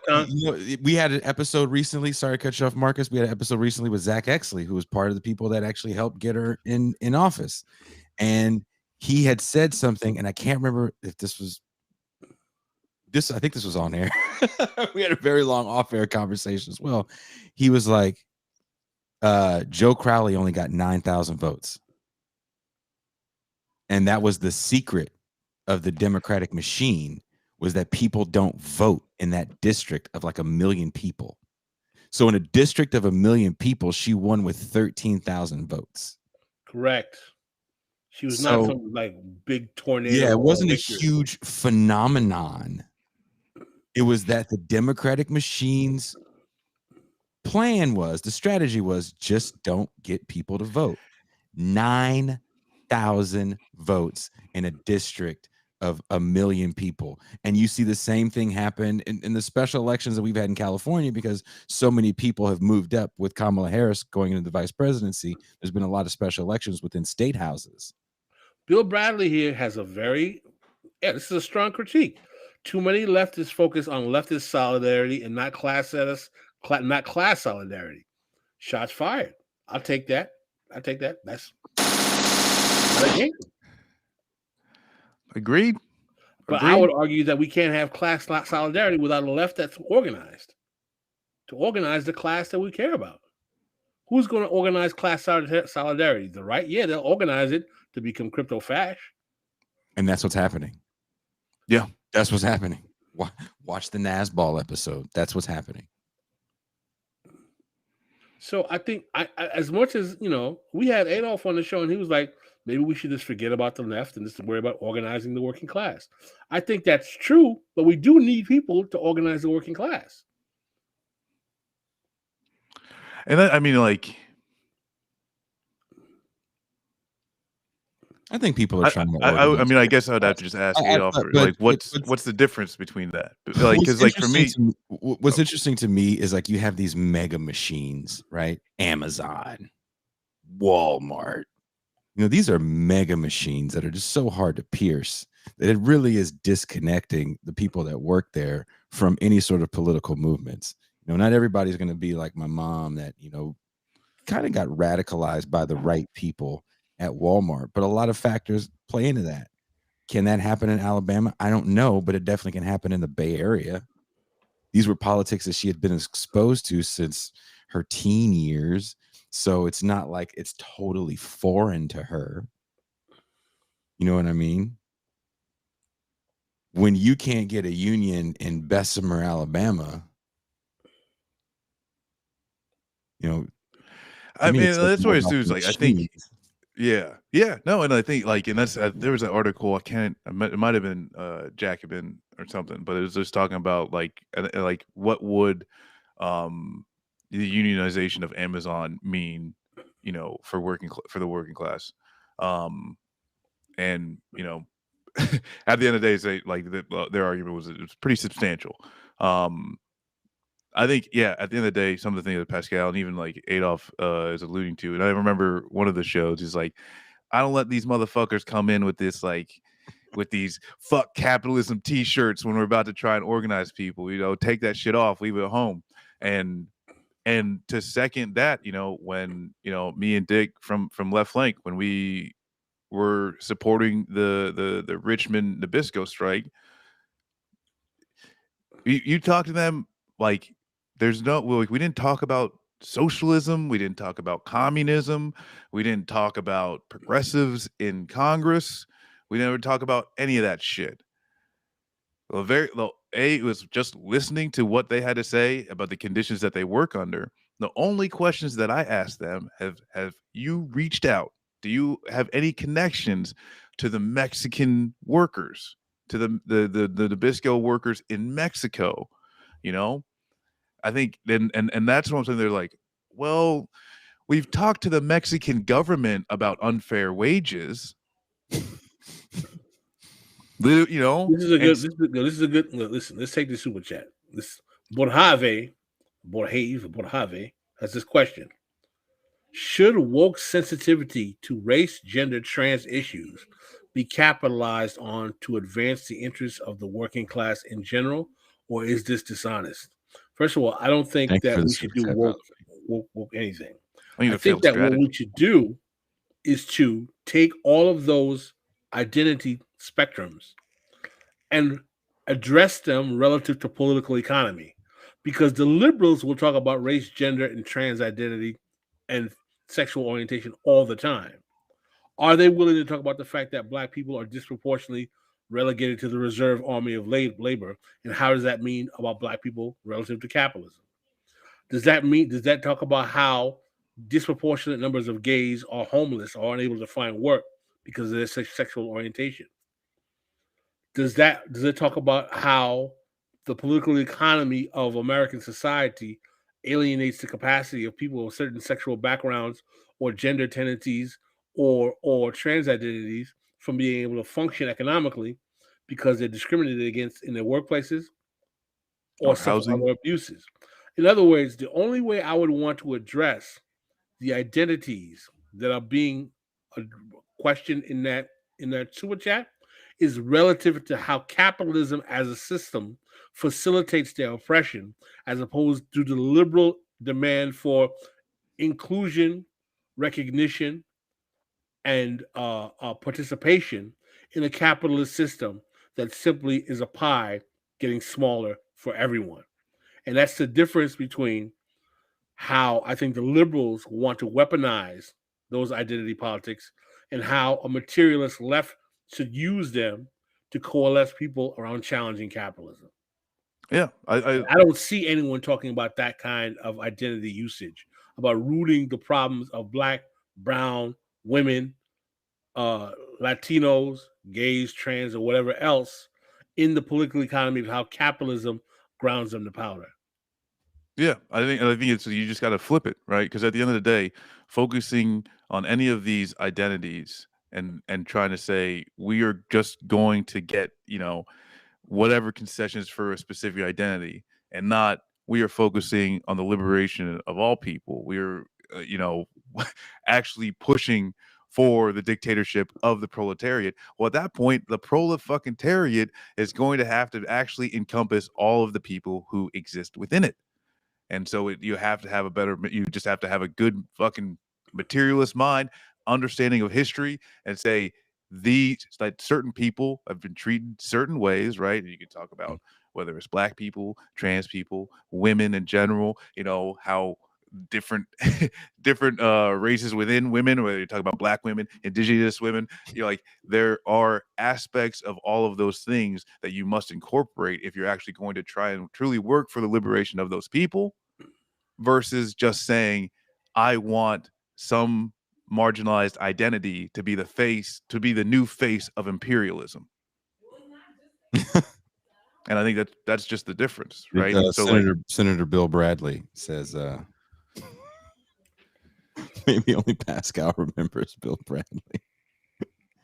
In the U.S., we have third rail issues that workers' movements in other nations set aside. For example, abortion is illegal in Brazil. The Lula worker movement is not prioritizing dealing with that at all. That's an interesting little notification. Someone says trans rights are human rights. I definitely agree with that wholeheartedly. Thank you for the super chat. I have a question too, because I think it was a few years ago. Why should we go to the super chat when we get back? I know no one believes it, but in West Virginia, lots of people I know that ended up voting for Trump wanted to vote for Bernie. If someone would just, I believe it. I know it's true. This is just facts. Yeah, of course. They were both a middle finger or a finger in the eye to the establishment. Both of them were saying things that we hadn't heard during a political race in my lifetime. I'm 44. Pascal, in your lifetime, did you ever hear anybody talking about Medicare for all in a political race? The problems about capitalism? I mean, when did that happen in American politics in the 50-year counter-revolution? In your life, you'll be 53. That's the life. That's it. I can't remember. And part of my job in doing this shit is going back in the archives and actually finding these old political ads, even going through LBJ's campaign ads for his run in 64. He wasn't talking about capitalism being a problem. Someone said Jesse Jackson in 84. That's a fair take. Jesse Jackson in 84 definitely had a poverty-based agenda. Yeah, the Rainbow Coalition. But it's, and I think like people in the chat can't even talk about like some of the like global South countries, or even like movements and some things that they may be leaving to the side. But there's something that Fidel Castro had said that during and after. No, I'm just saying. No, someone said it was 35. Oh, I thought it was 35. No. Black don't crack, baby. Lenora Fulani. I remember her. She went to my undergrad. She went to Hofstra. Dr. Lenora Fulani. She ran for president. Lola Fulani? Lenora Fulani. Oh, but not Lola Fulana. No, not Lola Fulana. Oh, Wasn't Lalo Falana like dating like Sammy Davis Jr. at one point? some shit. Either Marcus way, has no idea who we're talking about. no. Either way, old ass motherfucker. No. What Castro says, hey, but during the revolution, directly after, we did not focus or care enough about LGBTQ issues, people, to make sure that they that you know bad things were happening, right? And like it's not some and that was something that he looking back, hey, this was a mistake. At the end of the day, though, like that's something for their movement that they have to address, especially is like as a leftist in the United States. We can say, hey, it would be better for women if they did have the right to abortion, or for people to have the right to abortion. But at the end of the day, they are making their movement, as they see fit. That And shit in Brazil is on another level, and it blew my mind. I've said this before on the show, and I'll say it again. I was in Brazil when there was going to be a change, I think, in the pensions for state workers, and so like everything shut down. Train systems, bus routes in the major cities, and it's a densely fucking populated country. Amazon. You're talking about a country that has a real left. That shit was the house we were staying at the end of the tour. We were there for about a month. The dude's wife was a teacher at one of the state colleges, and he was telling us before we were getting to, because we're driving all over the country, and before we get to his place at the end of this tour, he goes, "Oh, my wife's a professor. She's got to go to work. Yada yada yada." So the next day we saw his wife, was like, "Oh, I thought she was working." She's like, "No, I'm on strike." And we went outside and like hella shit wasn't running. The news was showing like fucking the train system was shut down because they were like, no, this shit is not gonna ride with us here. And like I guess that's in my fucking head. That's gonna be the I guess probably some of the better sources of strength for the developing movement, if I can say that with some hope. Is just the fact that it needs to be workers, the working class needs to be centered. And I think we've even discussed like those are some of the shortcomings of Bernie of the campaign. Not me, us is a pretty good slogan, but it's not it's really not the end goal if workers are not uniting, and I think actually that's kind of like maybe the difference of the question of like, hey, do we focus on identity or whatever? I think Bernie's campaign tried to do, we will focus on a bunch of the identities, and that's not me, us, and not we are going to focus on the workers and understand that the workers make up the 99%, and I don't know if it's like I feel like that the distinction there is important to actually like build past the young Sandinistas and actually into like a working class politic. Senator Bill Bradley, you are coming with some fire today. It looks like you are very reformed from your Republican roots. But a repeal of Taft-Hartley so unions could participate in solidarity strikes would be very helpful to a worker movement. Agreed.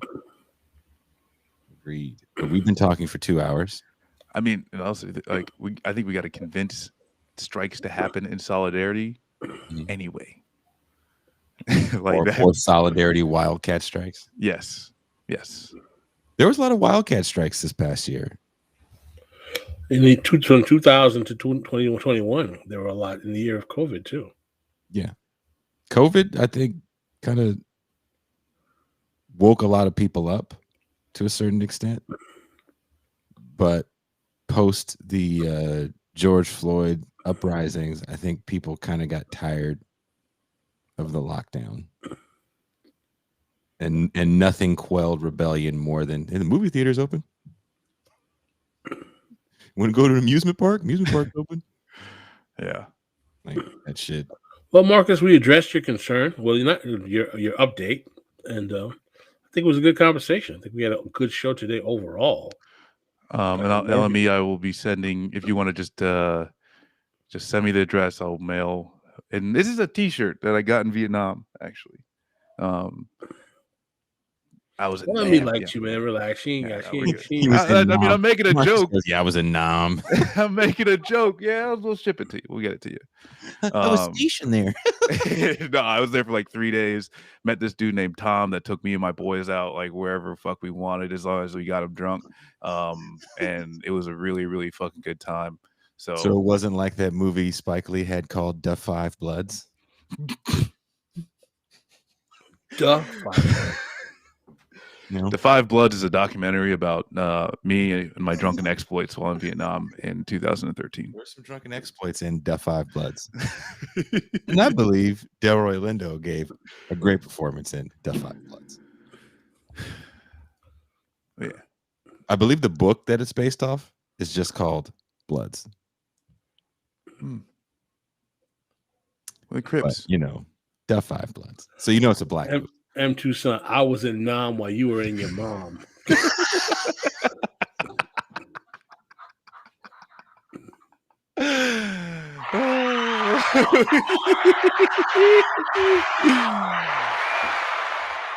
So on that note, Pascal?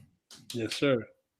We have to get ready for Tuesday. We've been planning Tuesday for like a month, and Tuesdays rolled around, and Pascal and I were on the phone the other day, and we both went, oh shit, Tuesday's here.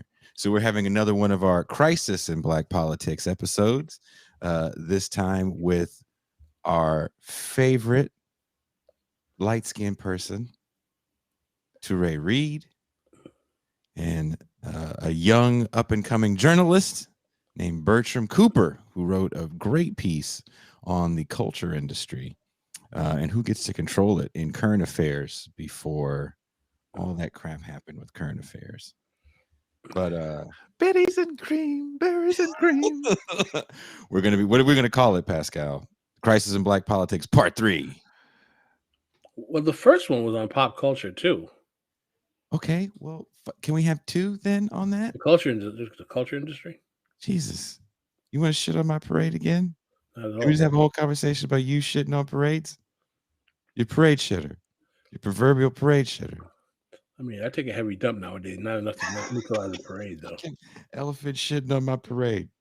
Marcus agreed to come on that show, so it's going to be us against them, and them is the ladies.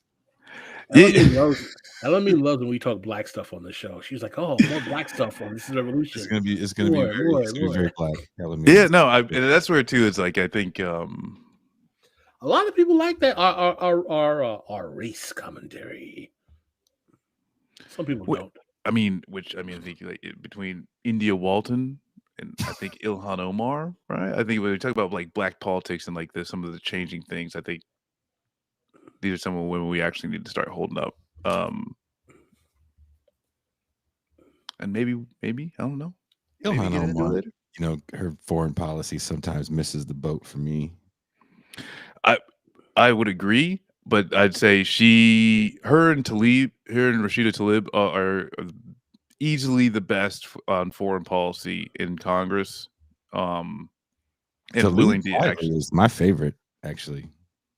The only time is like she does get like a lot like really identity politicky, but also she's like a representative in Detroit. So like, yeah, I mean, look, she's a Palestinian woman that grew up around Negroes in Detroit in the 80s. LME says, yes, the radical black left tradition is essential for understanding American leftism generally. I agree. Can't disagree. We're going to have a deep dive into who gets to control the culture industry. We're also going to, Pascal's going to have a lot to say about this because he wrote a great piece on a gentleman named Clarence Avant that actually was a bit of a puppet master of the black culture industry. And that's going to dovetail quite well into Bertram Lee's piece. And who is a better scholar on black politics than Touré Reed? Maybe Cedric Johnson. Good answer. Good answer. Cedric, Torre is a historian. What? Cedric couldn't Cedric make is a it, so we got political- Teray read. Cedric is a political scientist. That's not true. It's not true. Who I literally reached out to Teray. have we? Adolf Reed? Not familiar with the We had name. Adolf Reed on twice. Mojave. He's actually coming on again November 4th. Yes, we at one point we wanted to have both the reads on, but you can never get two reads in the same room at the same time. Not for the price you guys pay. Exactly, and that's why. Whenever you see the two reads in the same room, The Adolf episode is one of our most popular episodes. mm-hmm. Why black politics don't work for black people. So, and Teray has actually been on multiple times. Teray, for all of you that don't know, is the reason why Pascal is here. After I did an interview with Teray, he goes, I got a buddy. I think he'd be great for you to work with. And then Teray and Pascal came on, and we proceeded to shit on Boys in the Hood for like an hour and a half. Great episode, a lot of laughs. And that has brought us here today where we are. So on that note, I hear you guys say you want cartoons, but now I need votes. Whoa, we got $100 super chat. Chill out. Okay, Whoa. we got to read it. Ooh. And here's Winston. Landrew. Got the $100 chip super chat and a Winston. Landrew. Those in power- Oh, man. So watching that would give me goosebumps when Lula says that, because remember, he says that speech right before he's about to go to prison. And he went to real prison in Curitiba. And right before he does, see all those people, he gives that speech. I get like, I got goosebumps right now thinking about that. And I would actually close out our shows, our Bitter Lake shows, actually saying that line. I would always credit him, but say that line because I think it's an extremely powerful line. Those in power can kill 1, 2, or 3 roses, but they will never be able to stop the coming of spring. Lula da Silva. Oof. Fucking thank you so much. And thank you for that again. Goosebumps. Landrew. There's clips somewhere of me saying that. I definitely remember saying it in Toronto. So one of the people that watches the show was at that show in Toronto. So if you have any footage from that, now would be the time to post it. So on that note, do you guys want to see cartoons? Let's do it. Cartoons or Tron? I always want to see Tron because it's like my favorite movie. They want cartoons. They always ask for the cartoons. Cartoons? I can't see. Cartoons. The world's richest man, Tron. Hot hand in the dice game, baby. That maybe that's how we should start off the clip of the Crisis in Black Politics 3 is the Dave Chappelle is the richest man in the dice game. Yes. Oh shit! I could just hope you all in the chat and the audience enjoyed today's show. We're trying to bring quality material and content. Senator Bill Bradley said something else, but I can barely read it. I'm gonna stop calling him Senator Bill Bradley before he finds me, tries to shoot me. All right, guys. Have a very good night. We all.